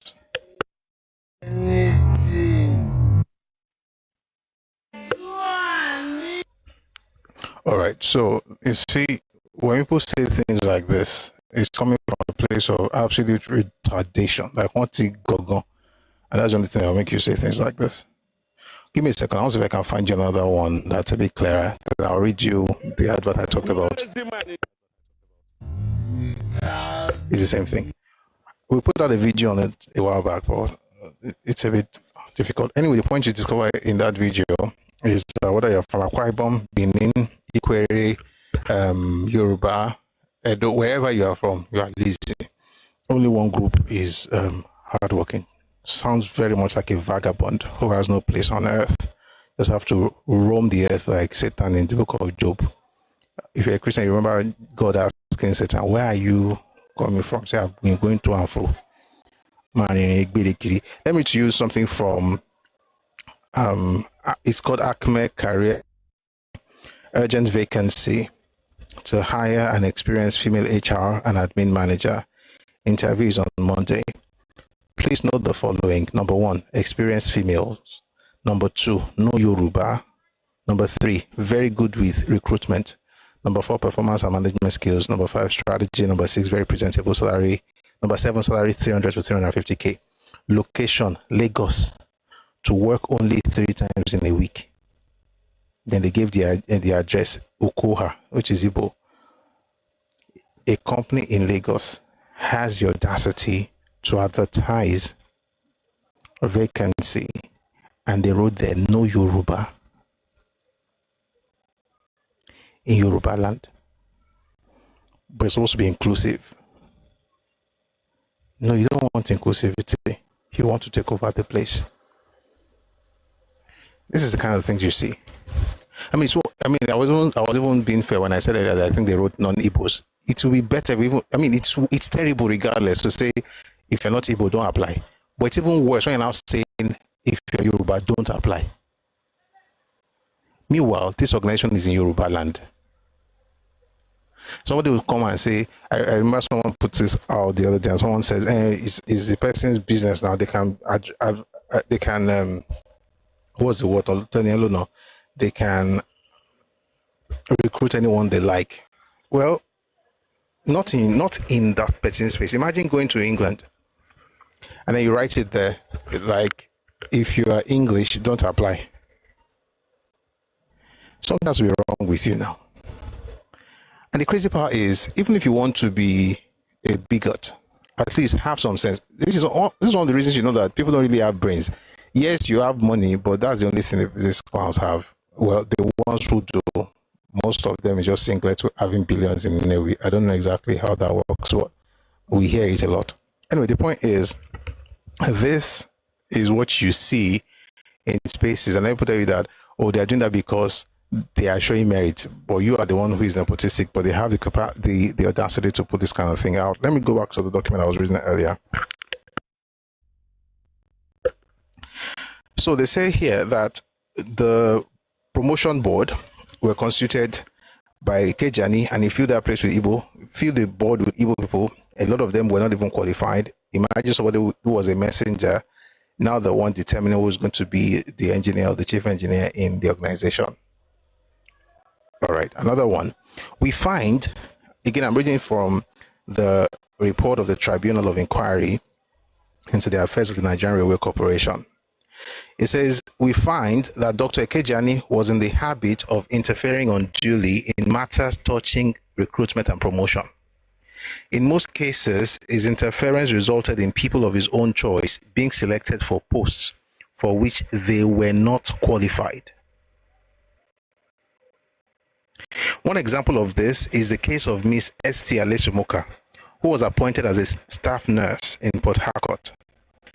Miss Alesumoka was not qualified for appointment in that she never completed a nursing training at Iyenu Hospital where she had been previously. The corporation did not admit student nurses on the instruction of Dr. Ekejani.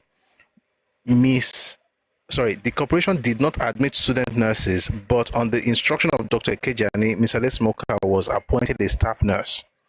Dr. Ekejani's letter, dated 24th January 1962, and addressed to the medical officer in charge of the railway dispensary, Port Harcourt, Exhibit MED 97 reads, quote, bearer is Ms. Alesumoka. Reference my letter of today asking you to employ her as a nurse. A salary scale will be determined when I get back to Lagos, and a correspondence will be addressed to you in this respect. You see meritocracy? You see how she got the job based on merit?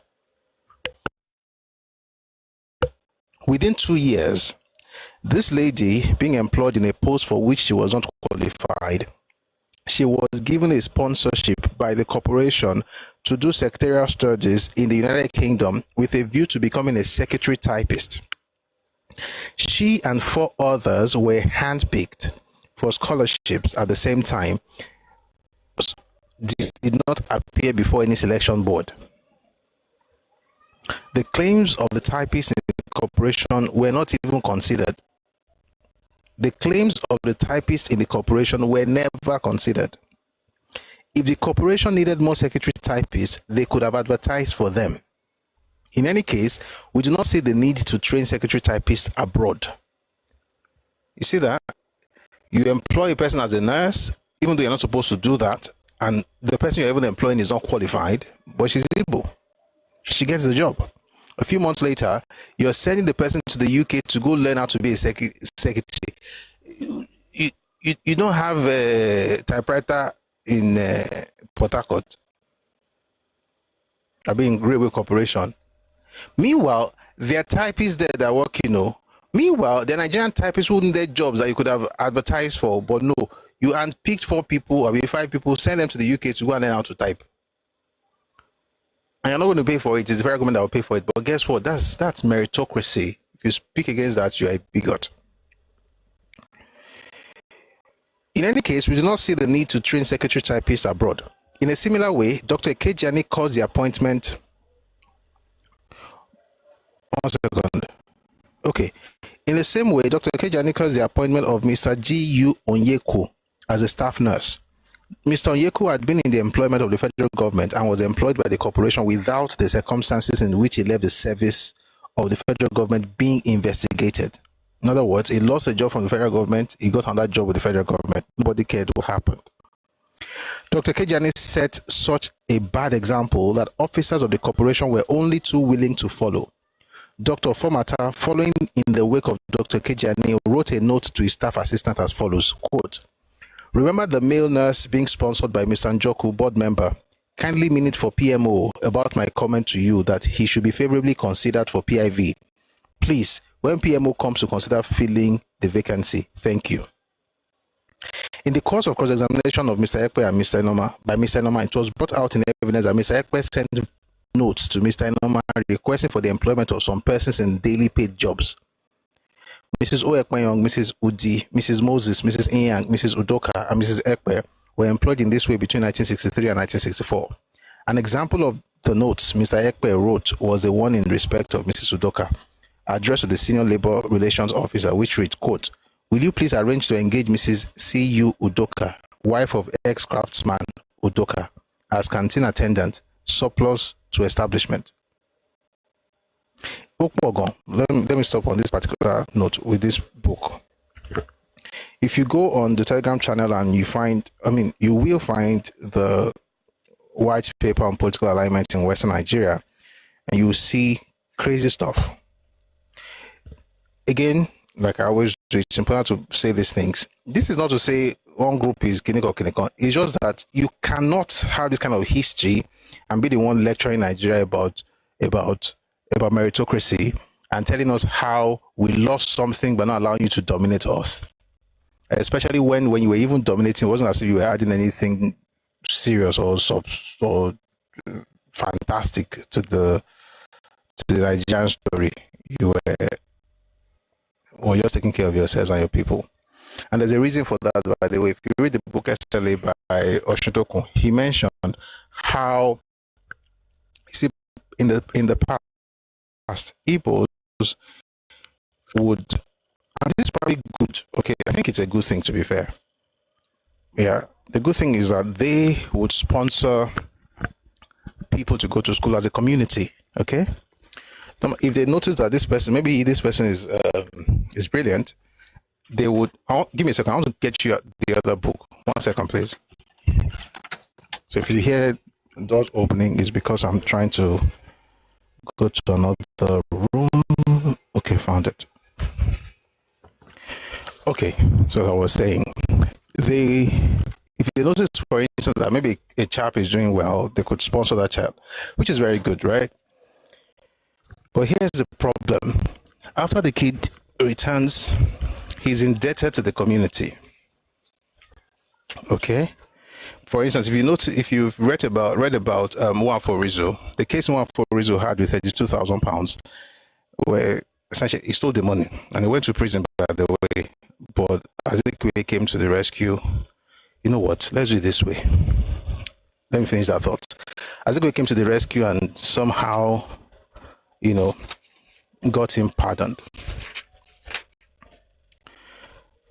All right. So what they did at the time was that the community will come together, they'll put resources together, and then they will send their people to school. Let me read something to you first from, I think it's Newsweek. I have a number of things open, so give me a second. All right, good. Gives you an idea how the site was. And I think it's good to a point until you discover that they were using it to theoretical alumni budget. This is from News Magazine. It says here, in 1946, Nwafo Rizzo, okay, so Nwafo Rizzo, Dr. Abyssinia Akweke Nwafo Rizzo, 1920 to 1999, being a crook should never have held any political office at Nigeria being a proper country. In 1946, Orizu presided over a new form of heartless fraud. Families and whole villages in the East sold their possessions to send a single student from their village to university. Orizu, a PhD holder, formed an agency, American Council on African Education, ACAE, to process these village students' admission into, let me slow down. Orizu, a PhD holder, formed an agency, American Council on African Education, ACAE, to process these village students' admission into American universities.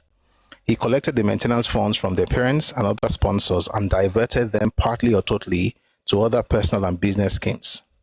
In 1947, two prominent African Americans, Ellen Locke and George Schuler, resigned over Orizu's conduct of affairs. Horace Mann Bond, the African American president of Lincoln University in Pennsylvania, who provided Orizu's agency with many tuition-free scholarships, complained regularly and bitterly about Orizu's failure to financially support the students whom Orizu had placed in his school. The 32-year-old Orizu was found out, and on 2nd of February 1953, he was arrested. Nnamdi Azikiwe, Bono Ojike, and Kola Balogun went to bail him out. You always find one of us in NCNC. On 9th February, his brother Joseph Onyekuzi Orizu was arrested in Gusau and taken to Port Harcourt. I mean, the story goes on and on about how he was arrested, how he was tried, and how he eventually went to prison. He went to Lagos prison by train under escort to serve his time. Was actually jailed for 7 years. Okay, but that's not even why I'm reading this. I'm reading this because of what they said in the beginning. Entire villages will, put resources together to train young people in school. And I think that's actually quite good. Contrary to all the things they say, we don't care, we don't have any plan to do anything. They usually do that, or they did that in order to help people, gain admission. But here's the problem. And you find this in this book, Estaluke Akintola, His Life and Times by Oshuntokum. He talked about how when these people got back from wherever they went to school, they now had they had a debt. They are indebted to the society. In fact, I just found it. Let me read to you here. Members of certain villages or clans usually collected money to send ambitious and brilliant young men to the United States or Britain in search of the golden fleece. This practice, which was widespread in the eastern part of Nigeria, meant that when the young men returned to Nigeria after their studies, they would be obliged to return the favor of their own people, either by directly repaying the union that sent them, or by using their newly acquired status or position to somehow advance the cause of the clan or ethnic group. In a pluralist society as Nigeria, this payment of an educational debt through favoritism and jobbery to one's own ethnic group was to exacerbate inter-ethnic rivalry, if not antagonism.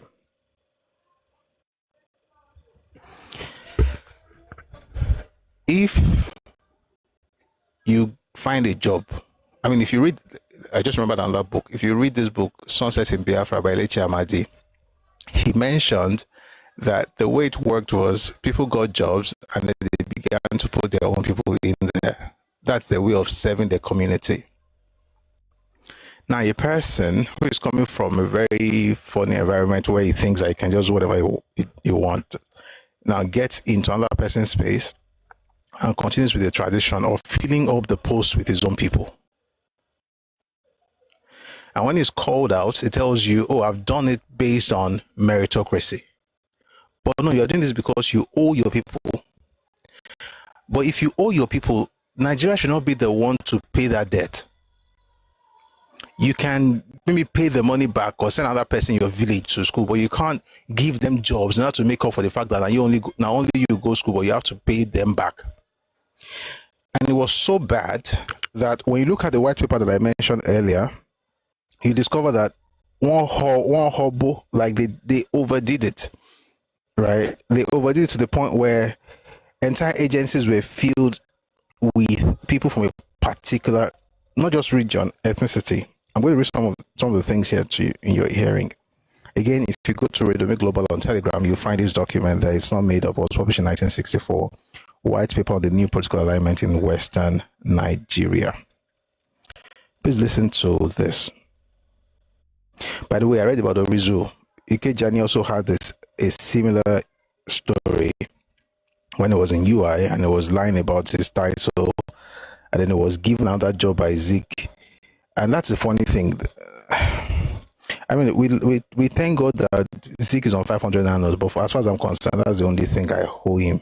When I overload and unload, I respect him. But let me read something to you about that one before I go to the white paper very quickly. Magbo.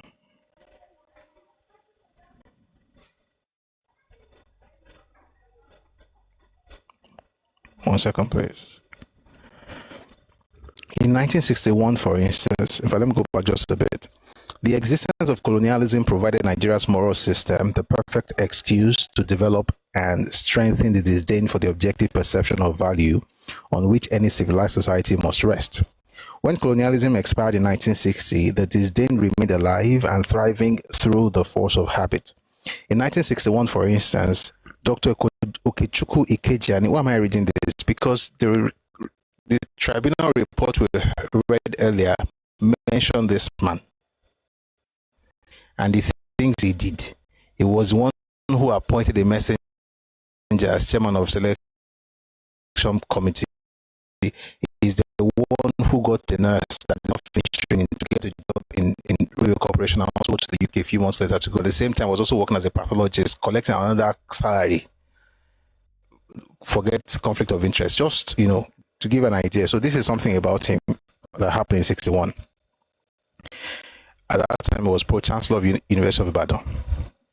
At that time, it's funny how you go to Ibadan and they discover that the VC was the vice chancellor is Igbo, the pro-chancellor is Igbo, but you can't talk because are we not one Nigeria?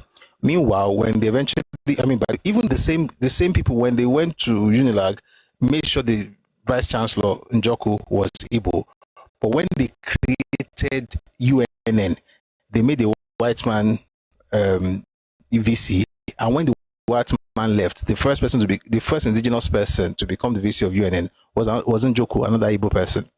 So if it was really about Nigeria, why not have a Yoruba, because you had more Yoruba professors than Igbo professors anyway, why not have one Yoruba person head UNN? I like to call that place University of Nsukka because it's a crazy thing. But let me read something to you from 1961. In 1961, for instance, Dr. Okechukwu Ikejiani, the pro-chancellor of the University of Ibadan, was caught lying about a certificate he never had. A visiting scholar from the University of Toronto who happened to be from the same department which allegedly awarded the Ikejiani's certificate was the first to point out that Ikejiani never had that esteemed Doctor of Science degree. Ibadan erupted and there were calls for Ikejiani to resign and be prosecuted. To Achebe, who was the head of state, the visitor to the university and in charge of such appointments, Ikejiani was being persecuted because he, Achebe, had dared to appoint another Igbo after Francis Ibiam as the pro-chancellor and head of the governing council of a flagship federal university in a non-Igbo region, in particular when the vice-chancellor was already an Igbo. I'm going to quickly explain something to you. Everything you are hearing right now that happened in 1961 just happened last week. They asked Peter Obi about the people he's hobnobbing with. Guess what he said? He first said he was like Jesus Christ.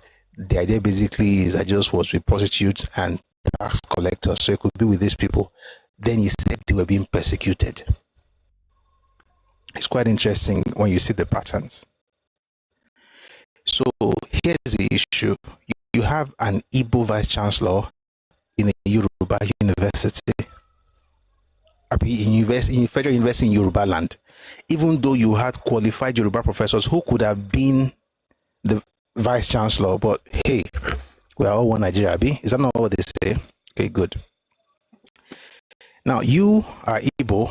That's why I said to respect Achebe one bit. Why? Because when you go back to his speeches from the 1930s to 1940s, you see the inconsistencies. First, he said we are all Nigerians, we are all Africans, we should not care about ethnicity. Then later, he started saying that Igbos are the superior ones. By the time he had the opportunity to begin to appoint people, he made sure he was appointing Igbos into places that matter. So you had a VC, Kenedike, who was Igbo. You now went to have Francis Ibiam, another Igbo, another Easterner, as the pro-chancellor. When that person's term now ends, instead of you to look for somewhere else, you now went to bring Ikejiani, another Igbo. So you now had the pro-chancellor was Igbo and the VC was Igbo in University of Ibadan. There's a book that just came to mind right now. I'm trying to remember the title. Something about Kinikon University. I'll read this to you. So what would have had, let me write it down so I won't forget.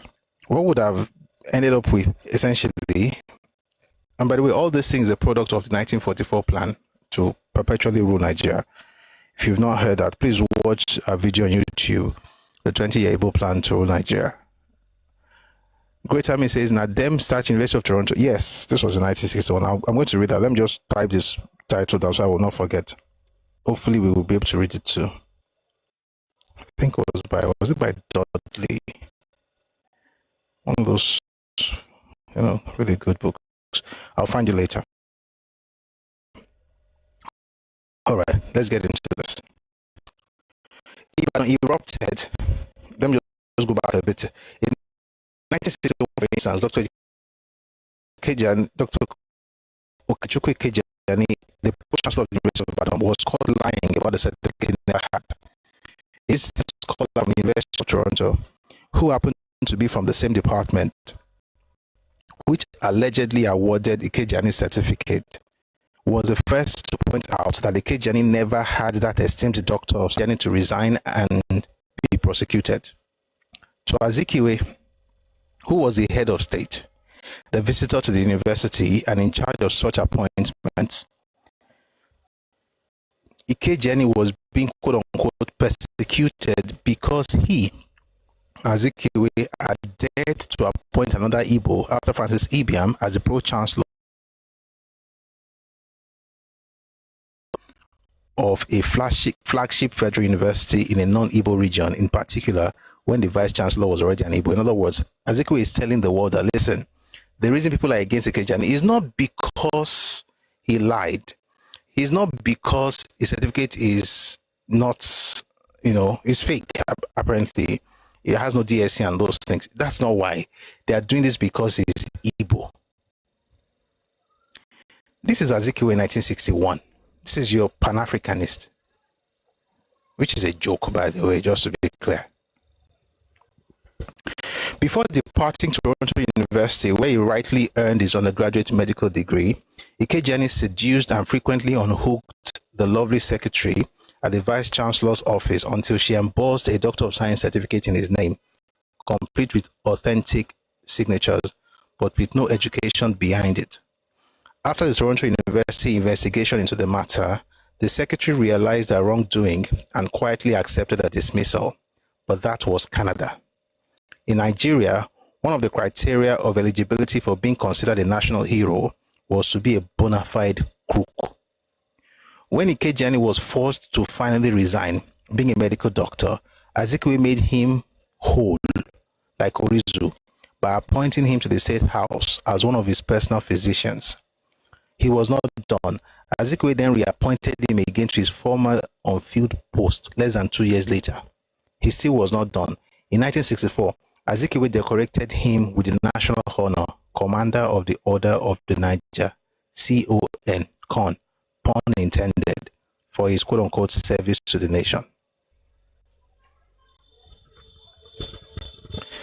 These are the people that they said they got all those things by merit. Are there good people? Are there bad people in every other ethnicity? Absolutely. Am I saying, it's only Igbo? No. See, the issue is once you put yourself on a pedestal and you begin to write nonsense and say everybody hates you and that you are the best in society, or society did not like Achebe and the rest of them, it's important to begin to find the truth. Is it really what you're saying, or are you just being what you are, a perpetual victim? And actually, it's just been a perpetual victim. There's no truth to all the claims. So what do you notice here? You see that even when they caught the man, Zeke had to, invoke that ethnic argument and say it's because he's Igbo.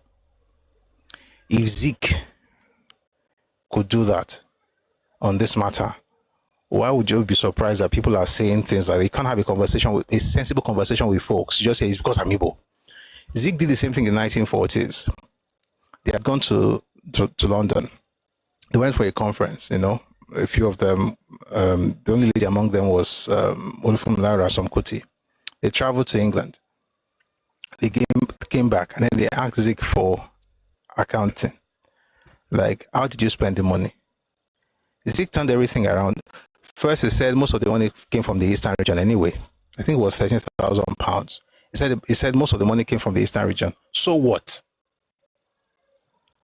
You went to represent the party.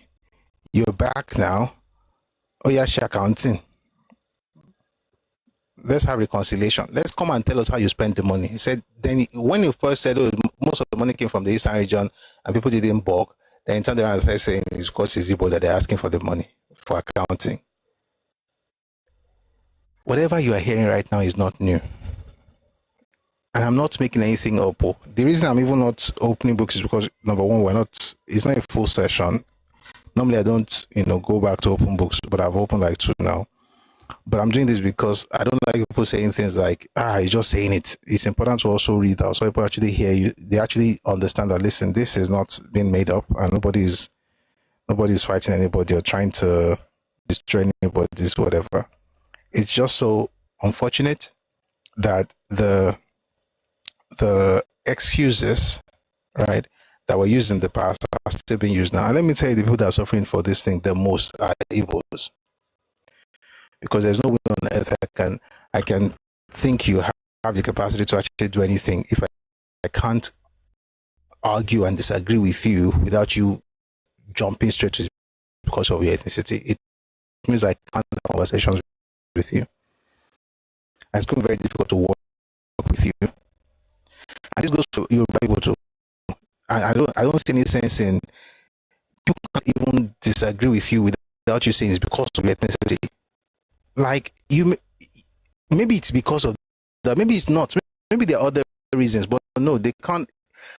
There's no opportunity to even go beyond that simple thing because everybody's just so simplistic. It's because I am this.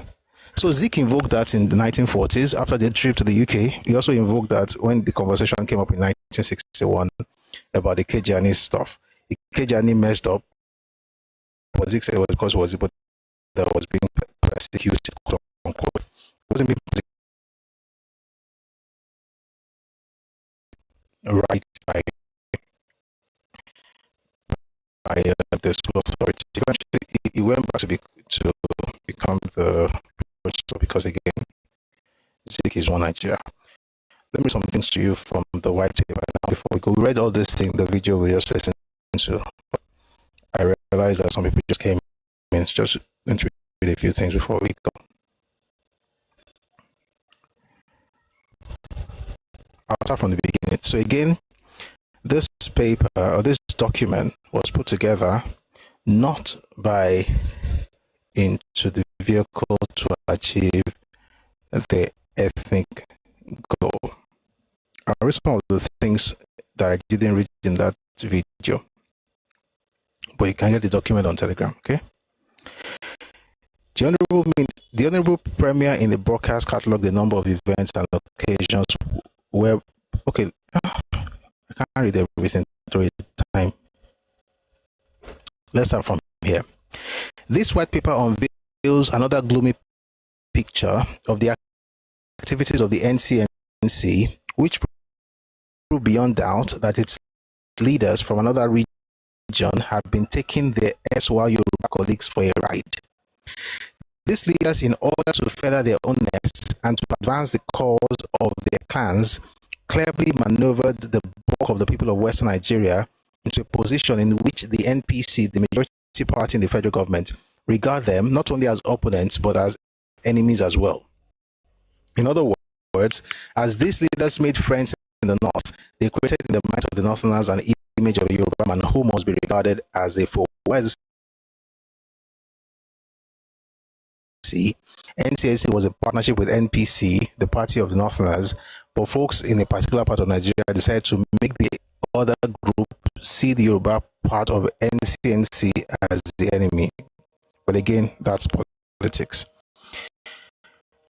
I'm not going to go into the political things that we went through, but I'm just going to read some of those things that have to do with civil service. We have suffered immensely as a result of absence of internal cohesion among the people of Western Nigeria.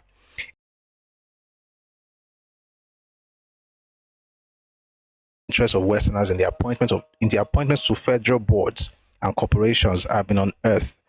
But what makes these revelations most distressing is that the political heads of these institutions, and in spite of the established practices and regulations, which one has learned to recognize as being inviolable and almost sacrosanct, at least in democratic countries and societies.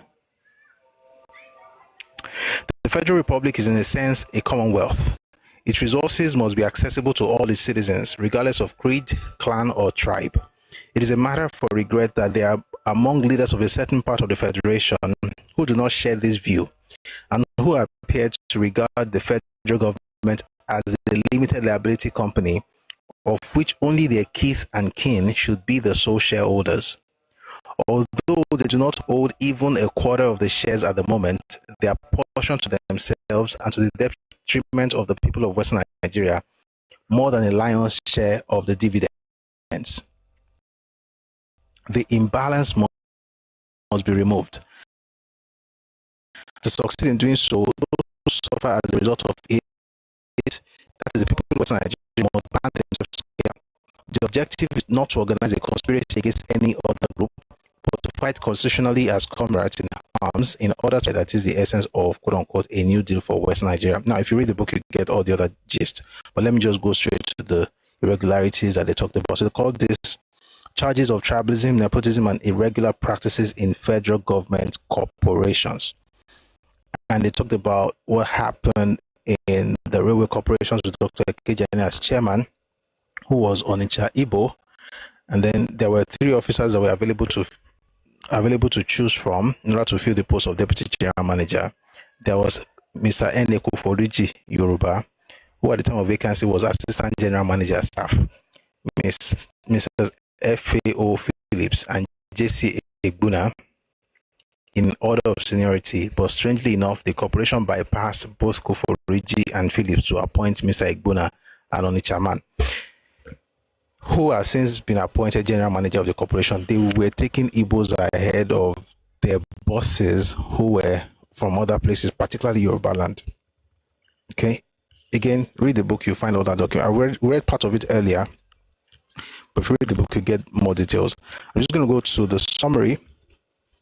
We talked about in commercial department, the same thing happened. In mechanical department, the same thing happened. Hospitality, hospital superintendent, they're going to have, they had other seniority. There was Dr. S.C.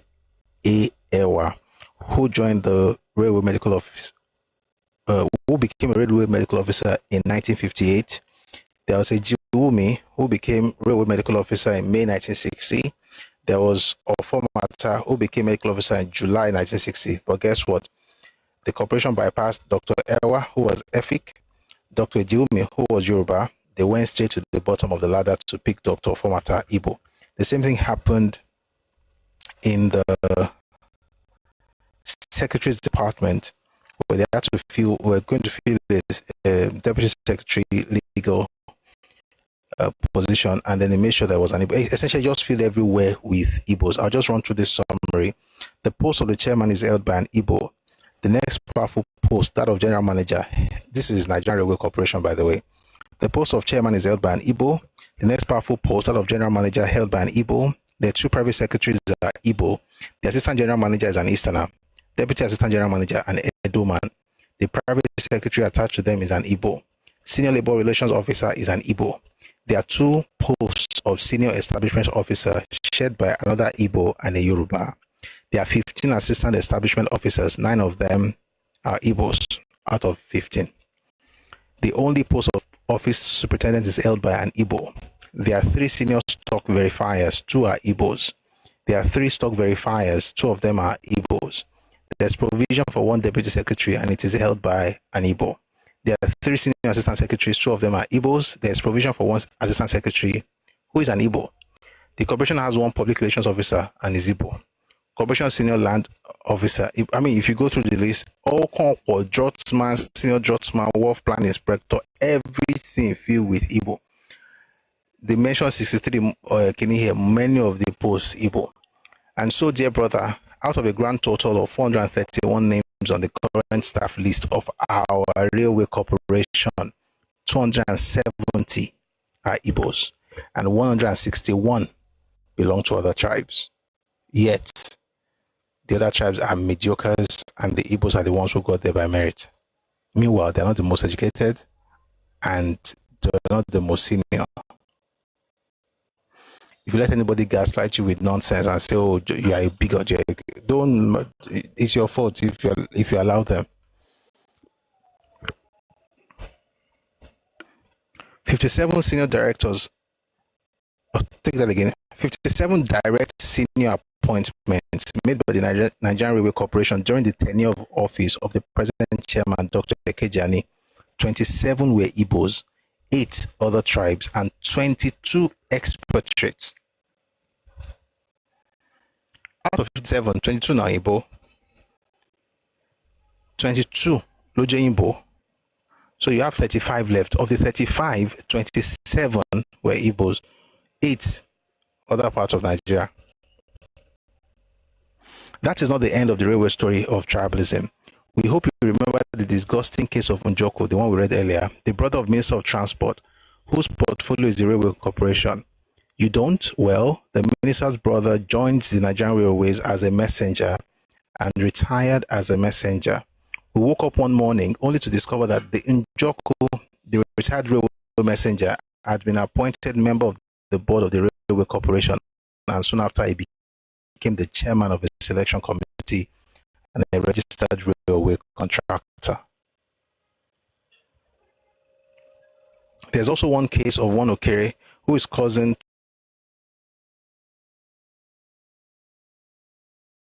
was a clerk in the accounts branch of the railway. We know you will be staggered to hear that this fellow is now the Railway Corporation's representative in London. 3 Yorubas who are qualified secretaries are skipped over for the chairman's cousin, George Oyegods. The horror is not ended yet. Do you know that in addition to being chairman of the Railway Corporation, Dr. Ekejani is also pathological consultant to the corporation, to the same corporation where is the chairman of? Says, do you know that in addition to being the chairman of the Railway Corporation, Dr. Ekejani is also pathological consultant to the corporation at an additional salary of £1,500 per annum. So far, there have been 4 corporation representatives in the United Kingdom. All 4 have been Igbos. Mr. Igbuna, Mr. Gwatu, Mr. Mmegwa, and Mr. Okeke. Let's see what the picture looks like in the Ports Authority, which is also within the portfolio of Mr. Raymond Njoko, Minister of Transport, and member for Owerri. The first thing that strikes me, or that strikes one in this department, is that barring the chairman and the general manager, the first 25 topmost officers are all Igbos. The chairman is a Northerner, the general manager is a Sierra Leonean, and the secretary of the board is Yoruba. After those 3, 25 people, Igbos. I have the staff list here. You'll find it in the document. Go on Radio Me Global on Telegram. You'll find that document. Out of a total of 104 top posts in the Nigerian Port Authority, that is not in Igbo land though. Out of a total of 104 top posts in the Nigerian Port Authority, 73 are Igbos, 23 Yorubas, and the remaining 8 belong to other groups. That is about 70% of the total are Igbos, even though there is no sea in Igbo land.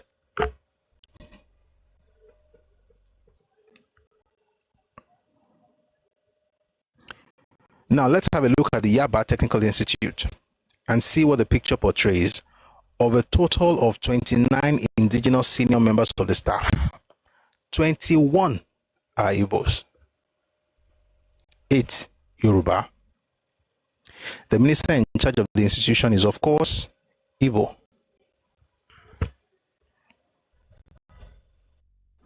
We shall in due course furnish you with a detailed picture of the very disquieting situation in Ibadan University and Ibadan Teaching Hospital, where the 2 gentlemen in charge are of Eastern origin. We have been discussing corporations and institutions, but what about scholarship awards? This particular sphere is highly deplorable and grossly unfair to the Yorubas. Admission of children into pre-primary schools in Lagos is another example where the indigenous Lagosians are tendenciously discriminated against in their own land.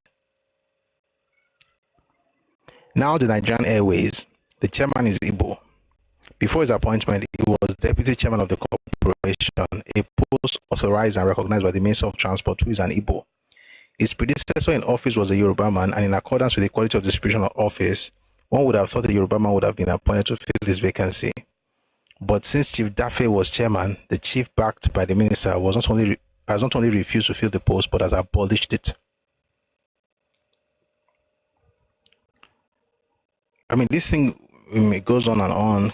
Even catering department, the Oga has to be Igbo. Engineering Oga has to be Igbo. Accounts department, even pools. Pools is like betting, like Nigeria Bet, Naira Bet. So Nigeria had this pools company at the time. They made sure it was filled by Igbo. It was called the Niger Pools Company Limited, which is a quasi-government project. Is an eyesore. Of the 7 members of the board of directors, 4 are Easterners, including Mr. Ogochukwu, the chairman, 2 Northerners and 1 Midwesterners, coupled with the fact that these directors are alleged to have allotted to themselves all the shares meant for the Nigerian public.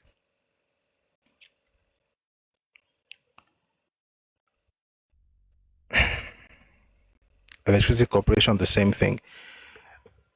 All I'm doing here is just to tell you that Achebe lied. There's nothing I do respect because it was a lie. Achebe lied. That they were there because they were better, they had education, I just should have copied from them. And it's a pattern. There's a particular book he published in the 1980s. Let me see if I can find you the title of the date. The book is called The Trouble with Nigeria. Oh, they are hated. It's in that book that he said that the Nigerians of all other it says something like, let me see if I can remember. Nigerians of all other ethnic groups will probably achieve consensus on no other matter than their common resentment of the Igbo. I'll find you the dates when that book was published. I think it was in it was after the war, I know that, maybe 83 or so. The point I'm trying to make is that, no, it was before the war. No, yeah, it was 83. I was right. It's 1983. The point I'm trying to make is this person has a pattern of always, placing his people as the victims of Nigeria in order to extract some form of sympathy. And it's the same thing that people use in their conversations today. It's a lie. Okay? And don't get carried away by those things. If you want, you can read The Trouble with Nigeria. You have the same rhetoric. Makes absolutely no sense. All right. There's another book I mentioned earlier. Maybe we'll have a session where the book is called, hey, I found it, Power and Privilege at an African University. It talks about how the school was structured at the time and how, you had this VC was Igbo and so on and so forth. But of course, you can't really talk about it because that will make you, again, a tribalist. I'm going to read something to you from the book before we go. Let's start.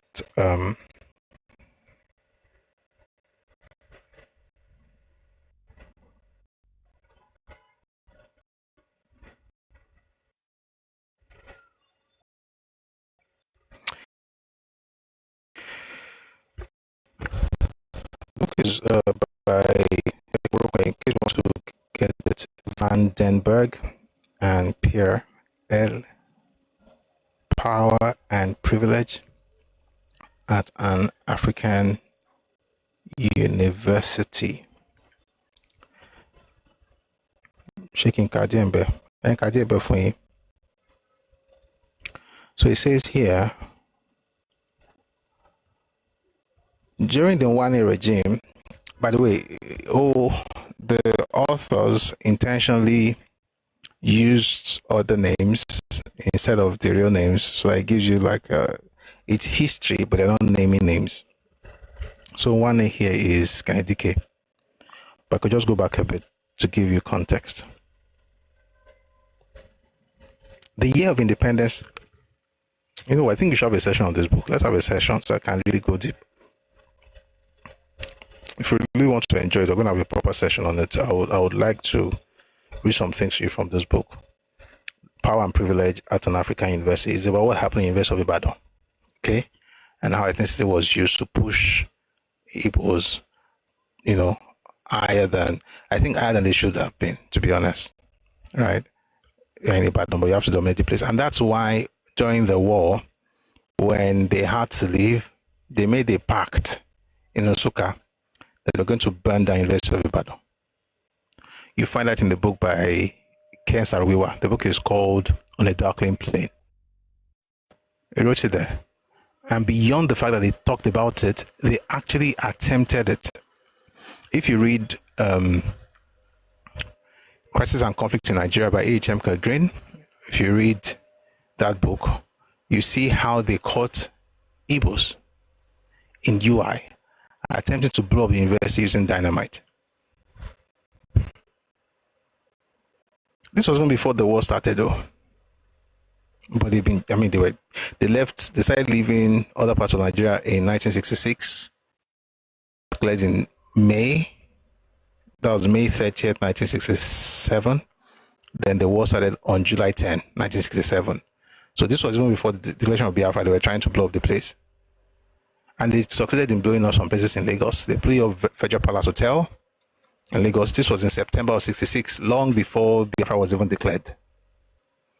They much later blew up Casino in Yaba.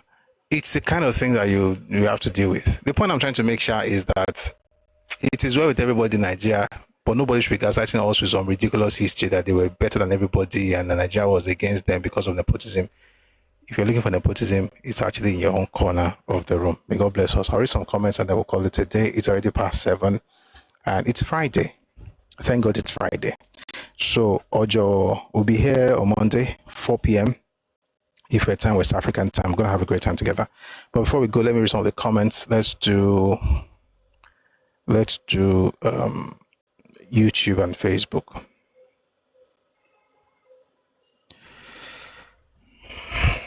Okay, the usual customers are here. It's just being funny.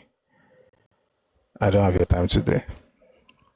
Your mind says, may the efforts of our great elders to protect and preserve our lands never fail. They were deep thinkers with great philosophical ideas on how better Nigeria constructs should be governed. Absolutely. And all those things, Akintola actually caught on. He saw it and he spoke about it. And there was a way,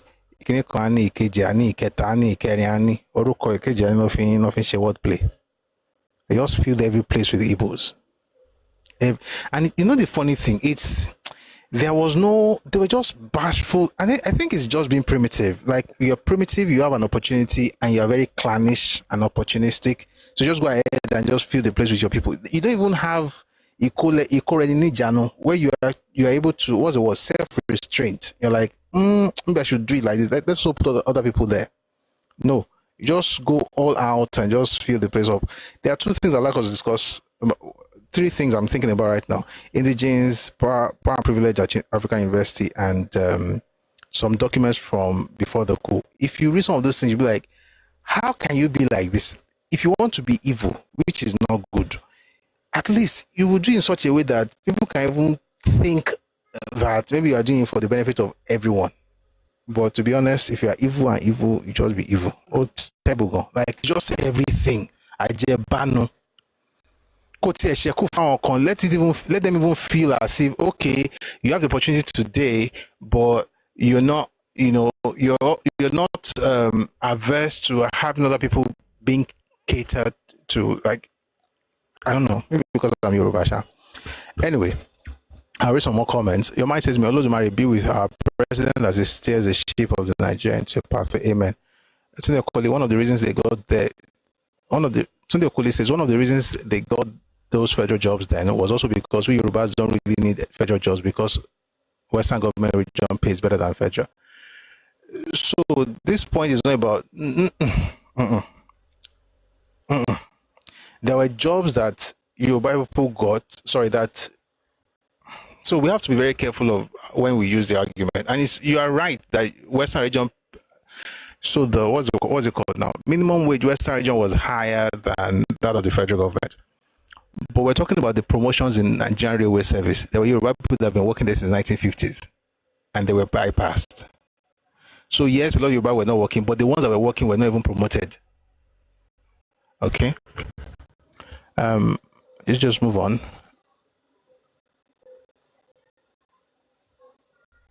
Sorry guys, I'm trying to shaking. Okay. Someone says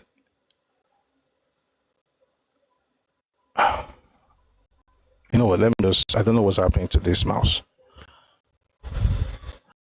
So this is why they came up with the saying that Awolowo began tribalism in Nigerian politics. One of the things I have learned, it's a terrible lesson, it's not something I will ever practice, but it's something that I know so that you can't use it on me.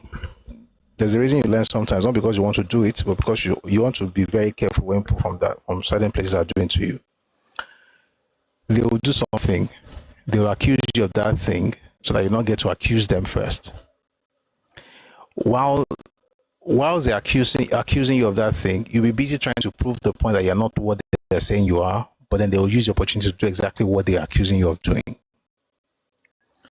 So all this thing about all of being tribalist is just absolute nonsense. And I've read a lot of their books, even in The Trouble with Nigeria. Achebe also alluded to, all of being tribalist. He said the same thing in his book. There was a country, but we also said it in The Rebirth of Nation. For me, anybody that disrespects Awolowo is worth nothing. That's just me. And I make no apologies for that. Oluwaseyi Ajayi on YouTube says, I read this book twice. I think he's talking about There Was a Country, and it's a beautifully written half-truth and nepotistic view. I agree. We sell the book on Telegram, by the way, Redomake Books. But if you're going to read that book, know Nigerian history before you read that book. Don't depend on that book for Nigerian history. Just read it like it wasn't a novel. Because at least a novel, is fiction. This one is writing lies as though it's reality. It's a shame. Johnson Ayodele Faro on Facebook says, and in 2026, the Igbos are still trying to elevate someone to the highest office of the country, Nigeria. The only qualification he has is just being an Igbo man. All other things are packaging. I agree. Francis Olumide, but this is why they came up with the saying that Awolowo began tribalism in Nigerian politics. Yeah. No, I don't have time for this Igbo guy. God bless you. Isn't every day I'll be having time for you.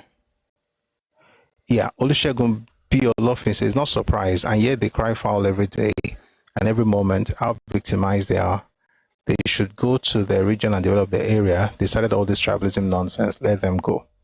Yeah, it would be nice if people can actually go back home. To be honest, I'm not going to miss anyone, but whatever you want for yourself, I want for you. If you want to go, be on your way. God bless them. But thank you very much, Olusegun. It says, Igbo put us in the mess we are facing right now. Everybody actually contributed to it, but the point is that people who contributed to it, they will own up. Okay? There are mistakes that Yoruba people made, right? Particularly in 65. In fact, 62, starting in 62. But I think the thing about Yoruba people is our own issues are usually internal. They are very internal. You already see yourself, ourselves versus another ethnic group. They're very internal. Nothing has made their own mistakes. They may use Ogoju, but they will not tell you not to tell the truth because they know it happened and is recorded. The only group that doesn't want anybody to say they did anything wrong are the ones who did the worst. The Igbos. And I was thinking about it this afternoon. If a person had power, maybe it would even make sense that you're trying to force people to dance to your tune. You don't even have the power. And when I say power, I'm not talking about presidency. I'm saying leverage. You can't make people forget history just because you're crying and you're playing the blackmail game. It's not going to work. Olusegun on YouTube says, Busuyo, with what you read out, it clearly states that we were never a nation in the first place. We don't have the same cultural ideology. Of course, we are not a nation. Even today, we are still not a nation. And we'll never be one. And that's me being very, very fair, because if people want to be one nation, you have to be Yoruba. You have to forget who you are. And I can't forget my own Yorubans. I don't want people to forget who they are as well. You can't begin to say, I want to form a Nigerian identity, which is just a joke. And the people who would say that, right, for the most part, are folks who have nothing great to actually fall back on. Yoruba can't afford to do that. Thank you very much, Mr. Olusegun Olofin, for the prayers. Amen. Olagunju Emmanuel on YouTube says, Igbos are crying out online today about the railway lines that were approved for Lagos and Kano and Kaduna yesterday. They are blaming the people who are in the city boy movement. I mean, there are plans, right, for railway in the Eastern Corridor as well. There's about Port Harcourt being done. you know, I don't like talking about this, guys, when it comes to these things, because the thing I would say now, so you hear that they are having railway in that, so they approved Lagos Kano Kaduna railway, and you're angry. Why are you angry? It's just some people are just predisposed to being, you know, angry. I read some of the proposed railway projects I read some days ago. There's Lekki Maiduguri, there's Itakpe Abuja Central Railway, there's Lagos Calabar Coastal Railway, Port Harcourt Maiduguri, there's Benin Agbo Onitsha, Nnewi Owerri Aba, with additional line from Onitsha, Enugu Abakaliki, 500 kilometers. There's Lagos Shagam, Ijebu Ode, or Benin City Railway. There's Zaria Funtua, Guso, Kaura Naomoda, Sokoto, Ilela, Benin Kebbi. Then there'll be high speed Lagos. Because there will soon be high speed Lagos, Ibadan, Osogbo, Baro, Abuja. There's coastal rail line road, Benin City, Sapele, Warri, Yenagoa, Port Harcourt, Aba, Uyo, Calabar, Akampa, Ikom, Obudu. Then number 10, there's Kano, Dai, Katsina, Jibia. That's about 350 kilometers. By the way, the coastal rail line I read from Benin City, Sapele, Warri, Yenagoa, PH, Aba, Uyo, Calabar, Akampa, Ikom, Obudu. That's about 673 kilometers. Then there's Kano, Dai, Katsina, Jibia, 345 kilometers. There's Eganyi, Jakura, Baro, Abuja, Idu. There's Aba, Ikorekpene, Itu, Dukmani, Calabar. Then there is Ilela, Sokoto, Jega, Yauri, Makera, 408 kilometers. Now, here's the issue. I mean, Nigeria does not, you're not going to get money to do all this thing from selling crude oil, you know. Your crude oil concept is paying debt. So you have two options. You have loans or you have PPP. Now, government is taking loans to build these things. All these people are crying like bush babies all over the place. Why are they taking loans? Why are they taking loans? Where would they get the money to build all these things? Well, there's PPP. High-tech and federal government are doing PPP for Lagos Coastal Road. People are crying.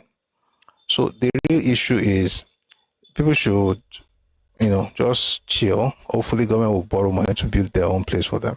But apparently, there is plans. I mean, there are plans for different parts of Nigeria. And they're not going to build everything at the same time.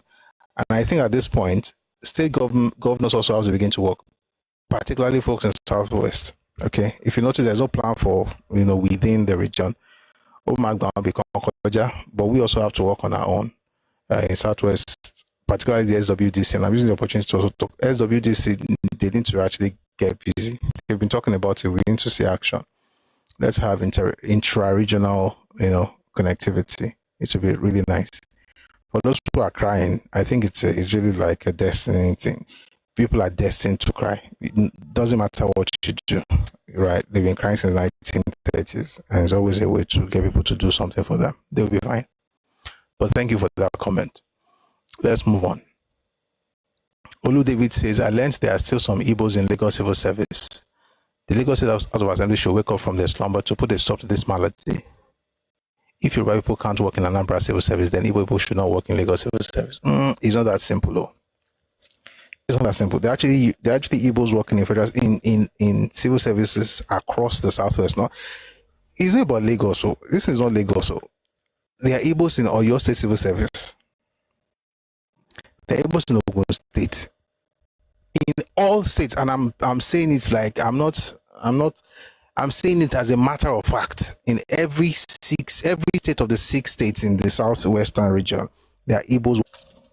I'll tell you the story. You find this in the book by E.A. Ayodele. It's called The Educated Elite in Nigerian Society.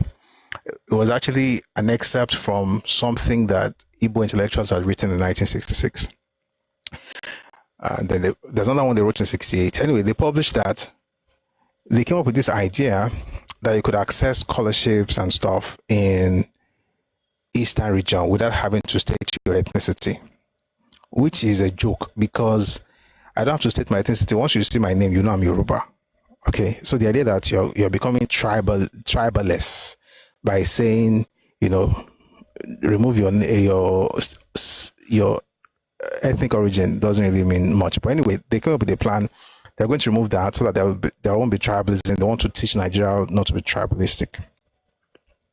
So you could get to schools and stuff. Well, Kokadu, a few months into it, they came out and said, oh, they're going to stop this because this is what they, let me see if I can find you that book. If I can't let you show. Okay, let me just say it was there. They said they're going to stop that scheme for one reason and one reason only. And the reason was reciprocity, lack of reciprocity. They said that what they were doing for others in the eastern region, that others were not doing for them in their own region, which is absolute hogwash. Why am I talking like this? Because they came up with that plan, and the basis of that plan was reciprocity, and they did that because it's very clear.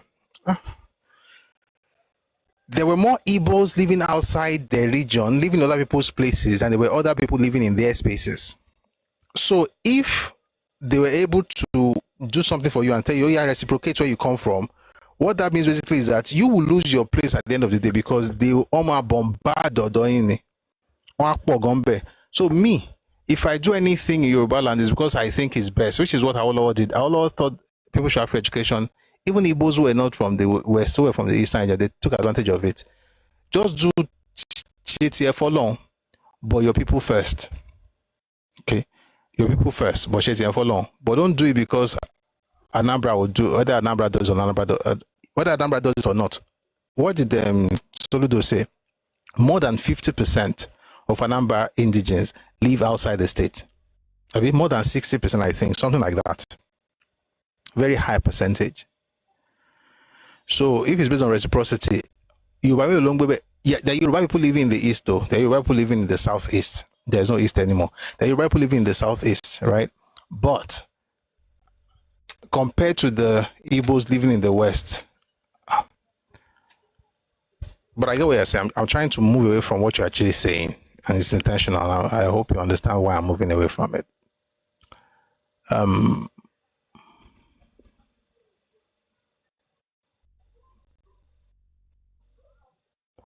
You might say it's the same rhetoric from them to call everyone lazy in Kano, Lagos, Accra, Cameroon, South Africa, and so on. Yes, they're the most hardworking humans. Oh, Mimi is reacting to the video that where somebody said that they were feeding you rival. I get it. Yeah, when you are down, you have to find a way to make yourself feel higher. Mimi says Lagos State government should shut down any company advertising such jobs. You can't advertise jobs in the Southwest and say no Yoruba. I agree with you 100%. Says we have EOC to ensure equal employment opportunities in the US. They don't have more money than Yorubas. And Pascal Okole is one of the evils disturbing me. Not today. Not today. Not today. Not today. No, not today. This guy just writing all kind of things. They are calling me as if I'm your father's age mate. And don't let me hang around. I say, Leo. Not today, not today, not today. You might, if you don't learn from the past, there's a high probability that you repeat the same mistakes others made. Absolutely. Okay, people are already responding to some of this. It was just being funny in the comment section. I'm trying not to read them.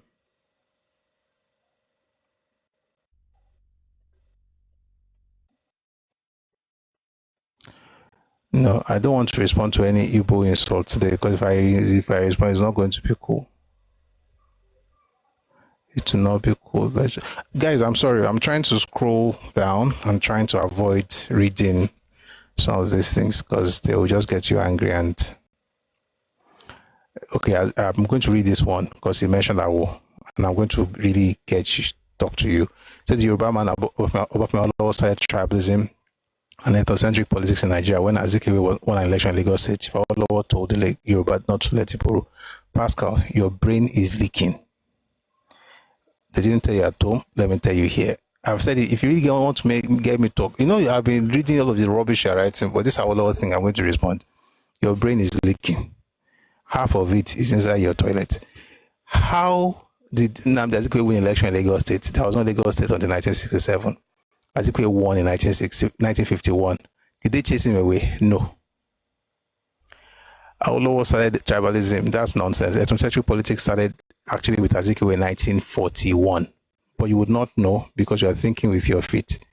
You know what? Let me just leave you alone because this one is just a retard. Guys, let's just leave YouTube because you guys are stupid. You were raised by stupid people who created history based on whatever favor their fancy or caught their fancy. So a person will just sit down and think of the most ridiculous thing that should happen and then write that has his history.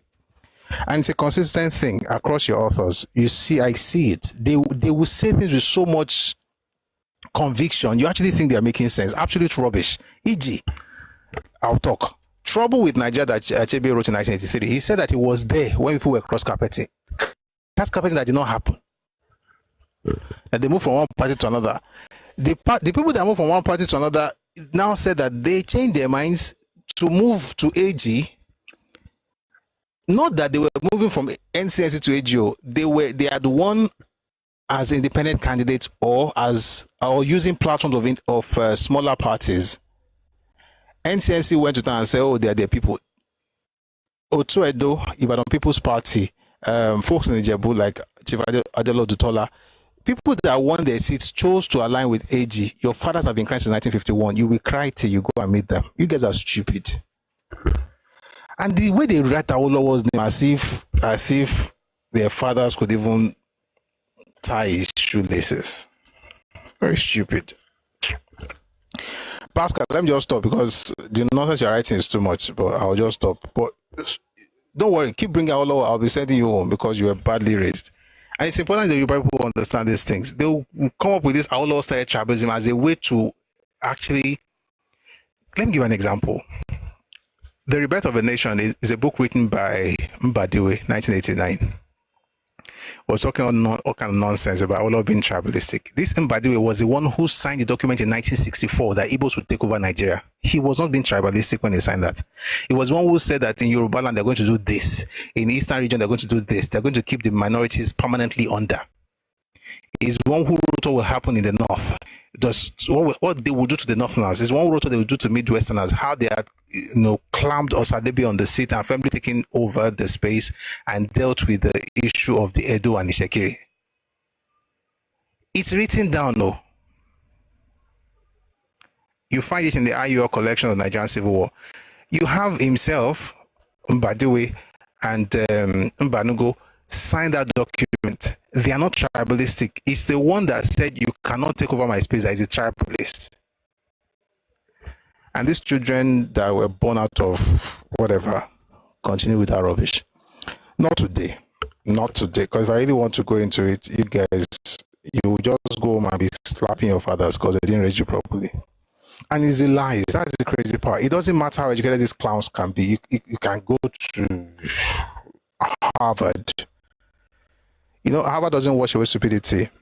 Just become an educated, stupid person. Continue, Pascal. Go and continue at home. But it's important for you people to know these things. This whole thing about Awolowo being tribalistic, number one, is not true. Number two, even if it was true, I will still celebrate him. And I've said it several times, I might as well repeat it again. The first thing is this. There's no way you're going to spend 13 years of your life demeaning a people, talking down on them, and talking about the superiority of Igbo people, right? Over 13 years, and expect that those people should welcome you when you now want to leave them as an Igbo person. You have to be very stupid to assume that they must allow you to rule them. Meanwhile, Zik was not even trying to rule at the time. He was trying to take over the parliament, which he could not because his party did not even win. The real issue, and I'll say it today, what's really paining Zik and the rest of the NCNC goons at the time was that he wanted to go to the House of Representatives, right? He had won a seat to represent Lagos in Ibadan. there were 5 seats. NCNC won all the seats in Lagos, and it was not Lagos State. This clown that keep all these people always shouting Lagos State. There was no Lagos State until 1967. This event took place in 1951. It was Lagos, the town called Lagos. 5 seats, they won. They got to Ibadan, and then they had to present 3 people to, represent Lagos at the House of Representatives in Lagos, apart from being members in Ibadan. Now, they asked these guys, who will represent you? 5 of you are from NCNC. Your leader is Achebe. He's also NCNC. So give us 3 names that will represent. Now, 5 people, they couldn't sit down among themselves to say, okay, these 3 should go. Achebe wanted to go. Everybody wanted to go.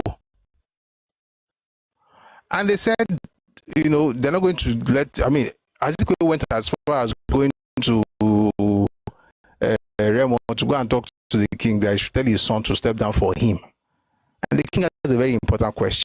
Is the post a good one? He says yes. So why should I tell my son to step down for you? So an Igbo man will saunter into Lagos and then step down because he wants to. Meanwhile, actually, you couldn't even organize yourselves to be able to actually have that conversation.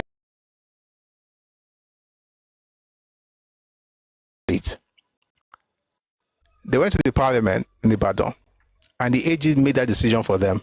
And they chose Olorunembe, they chose Adedoyin, they chose Yoruba people to go, and they did not choose Azikiwe, even though he was the leader of NCNC. Since that day, they've been crying. What on earth should we have done? Leave the children of the place because you are the savior of the whole world. That's one. Number 2, Zeke introduced ethnic politics in 1941 when he said that NYM did not want to have Obasanjo Akíntóyè because he was an Ijebu man, which is a lie. But that was how he destroyed the NYM, by splitting the party along ethnic lines, and the ethnicity he used were Igbos and the Ijebu in Yoruba land. So much so that when an Ijebu man decided to favor an Ijo man, Ernest Sekoli, the Ijebu man being Awolowo himself, the so-called tribalist, when he favored an Ijo man over his own Ijebu brother, these same Igbos and the Ijebus were now insulting him. Zeke introduced ethnic considerations, ethnic narratives into Nigerian political discourse in 1941. Zeke introduced ethnic superiority into the Nigerian political landscape in 1938. So all these things about you guys just going everywhere crying like Egberi and be saying, oh, you see what Awolowo did. If you see, the reason I'm talking now is because you mentioned Awolowo. If you say it again, this time I'll probably just tell you your father's middle name. You guys are stupid. And you see, but let me tell you guys that you always coming on this platform. You can do whatever you do elsewhere with people who are probably, your fellow European drinking clowns. But don't bring nonsense here, I beg. I know I'm very restrained and very measured, but that doesn't mean you should come here with your stupid nonsense. Just because your father wrote it in books doesn't mean it was the truth. All the books they wrote, there's always that element of, and that's the thing, that it's like being incapable of being objective. Like you can't even say, you know what, I messed up here, which is what every sane person should do. There's no one of us who is perfect. Right? You can't write stuff and every time you're saying, see what they did to me, see what they did to me, see what they did to me. The reason I'm talking like this is because I can no longer just sit down idle and wait for people just listen to say, oh, see what they did, see what they did, see what they did. What did you do? Us make it disturbing the community and the nation. Like, see, if nobody owes anybody anything in this country, not even my own ethnicity. Nobody owes us anything. You have to fight for it. Okay? And when it comes to history, Igbos were not sitting down, people were just piling on them. Okay, you can't move the way you moved and expect people to just be looking at you and say, okay, I'll take over everything because you are who? God specially created you according to Zeke. That's nonsense. So Pascal, go back home. Tell your dad to train you well. You are not properly raised. And please don't do what you just did again. And again today, like I said, not today. Not today. This is me actually being very restrained. Oh my God, Leko. Very badly raised children. Writing rubbish in the comment section. Anyway, I'm glad that's the last thing we're doing today before we go. If you want to have the white paper, please go on Radio Global. You get it. And if you're a Yoruba person, let nobody gaslight you with all tribalism. The tribalist Guinea who will say his name is Zeke. And if you want to know, please go and watch our video on what happened in 1951. Zeke did it. Why do you people not talk about it? Because, see, you don't dwell on what somebody did. The reason we're talking about it is because the people who did it, because it did not work for them and they have become failures, are perpetually now taking on the role of victims and then blackmailers and gaslighters and say, oh, see what you did, accusing everybody of everything their fathers did. You guys should grow up. Hopefully you do it in this century. Evolution is what is really needed in your corner of the world. It's a very sad story. May God bless everybody. May God bless Nigeria. May God bless Yoruba land. And it's quite funny that we're talking about Achebe, meritocracy and nepotism, and this clown came with tribalism. By the way, we had this conversation today because one clown came yesterday and talked about nepotism. So the one that talk about tribalism, maybe on Monday I'll respond to you properly with a video to show you your father's anti-work. Your father did not train you. That's the funny thing. We have a lot of rubbish in the country because of peace. And the kind of peace that we're having is the peace of a graveyard. We don't want death. We want like mad people changing history every market day. Ades on TikTok says they want to trip Yoruba to surrender the Southwest to them. Yes, now, once they tell you that Lord did this to them, you'll be like, hey, yeah. So what am I going to do to make up? Listen, for Yoruba person, you owe nobody anything in this country. Nobody. Respect everybody, love everyone, treat everybody right, but you owe nobody nothing. Your fathers did nothing to owe anybody anything. You have nothing to apologize for in your life. It doesn't matter how Lord did something to me. Our Lord did nothing to anybody. If their fathers treated them the way our Lord treated them, they will have better, heritage where they come from. We're crying all over the place like Ẹgbẹ̀rẹ̀. Our Lord owed nobody nothing. Yoruba people owe nobody nothing. If you live in Yoruba land, succeed, God will bless you. You will do well. You are loved. You are welcome. But you have limits. And once you begin to do as if I ain't share, we will report you to your fathers. May God bless everybody in Jesus' name. Amen. We're going to have our anthems now. We'll be here on Monday. By the way, if you're joining us for the first time, we have these sessions every weekday, Monday to Friday, 4 p.m. if you're time West African time. Monday, we should have a full session where we'll, read books. I can't believe it is almost 8 o'clock. We don't usually do this on days when we listen to replays, but I think it's all for the best. Anyway, thanks for being here. Before we go, we're going to listen to our anthems, the Nigerian anthem and the Yoruba anthem. Ade says what they respect is the Northern or Zulu treatment. But Yoruba people cannot be like that. No, we have our own ways. And again, our advice to Yoruba people also, if we study 1948, what more was in 1948, what is she on for 10 years? And Yoruba people got really, really angry in 1948 and responded. And it could have become violent, but for the intervention of certain personalities. And I'm hoping, right, that we won't have to go that way before people learn. And everything people are saying, just being, very funny, there are consequences though, right? People hear these things. As long as it stays online, nothing stays online. That's why I measured. That's the truth. Because nothing, number one, it shows who you are. Number two, you never know who is listening. And I have an idea who listens. But it's also important to set the record straight. Nobody should come here with a blackmail. It will not work. All right. We're going to have our anthems, the Nigerian anthem and the Yoruba anthem. And then we'll be on Monday at 4. Enjoy. By the way, folks should learn our anthem. If you don't know the lyrics, please learn the lyrics. Nigerian anthem and then Yoruba anthem. Enjoy.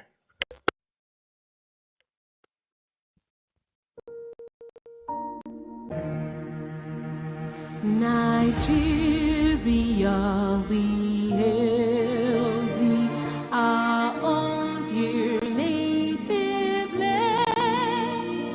Though tribe and tongue may differ, in brotherhood we stand. Nigerians all are proud to serve our sovereign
been talking since. Wonderful. Mo ti ń sọ̀rọ̀ látẹ̀kọ̀ ọmọ ọkọ̀ ẹ̀gbọ́n mi o. Àwa ní ìmọ́lẹ̀ ògo adúláwọ̀ ìmọ́lẹ̀ wọ̀ ní wọ́kùn lágbára Ọlọ́run. Ilẹ̀ Yorùbá ò ní bàjẹ́. Nigeria náà ò ní bàjẹ́. Ilé wa ọ̀nà wa ò ní bàjẹ́ lágbára Ọlọ́run. Thank you very much for being part of today's session. I want to thank everybody who has been part of today's session. Thanks for the liking, the live, for sharing. Thanks for tapping, particularly on TikTok. And folks on YouTube and Facebook, thanks for sharing. Thanks for your support. I just noticed that we had some people who sent their request. I didn't see it. I guess you probably sent them while I was speaking. And that's why I spent time reading the comment section, because I didn't see requests early enough. But I promise on Monday we'll have, thank you, Bumblebee. On Monday, I'll be able to bring people up and we'll have a great time together. Thanks very much for being part of this session, and do have a wonderful weekend. I'll see you on Monday at 4 p.m. Ife time, West African time. Thanks to Koboko, RB71, Akadol, Bumblebee, everybody. Thanks for liking and power tapping and all of those things. I really appreciate your support. I'll see you on Monday, 4 p.m. Ife time, West African time. Have a wonderful, wonderful weekend, and God bless you.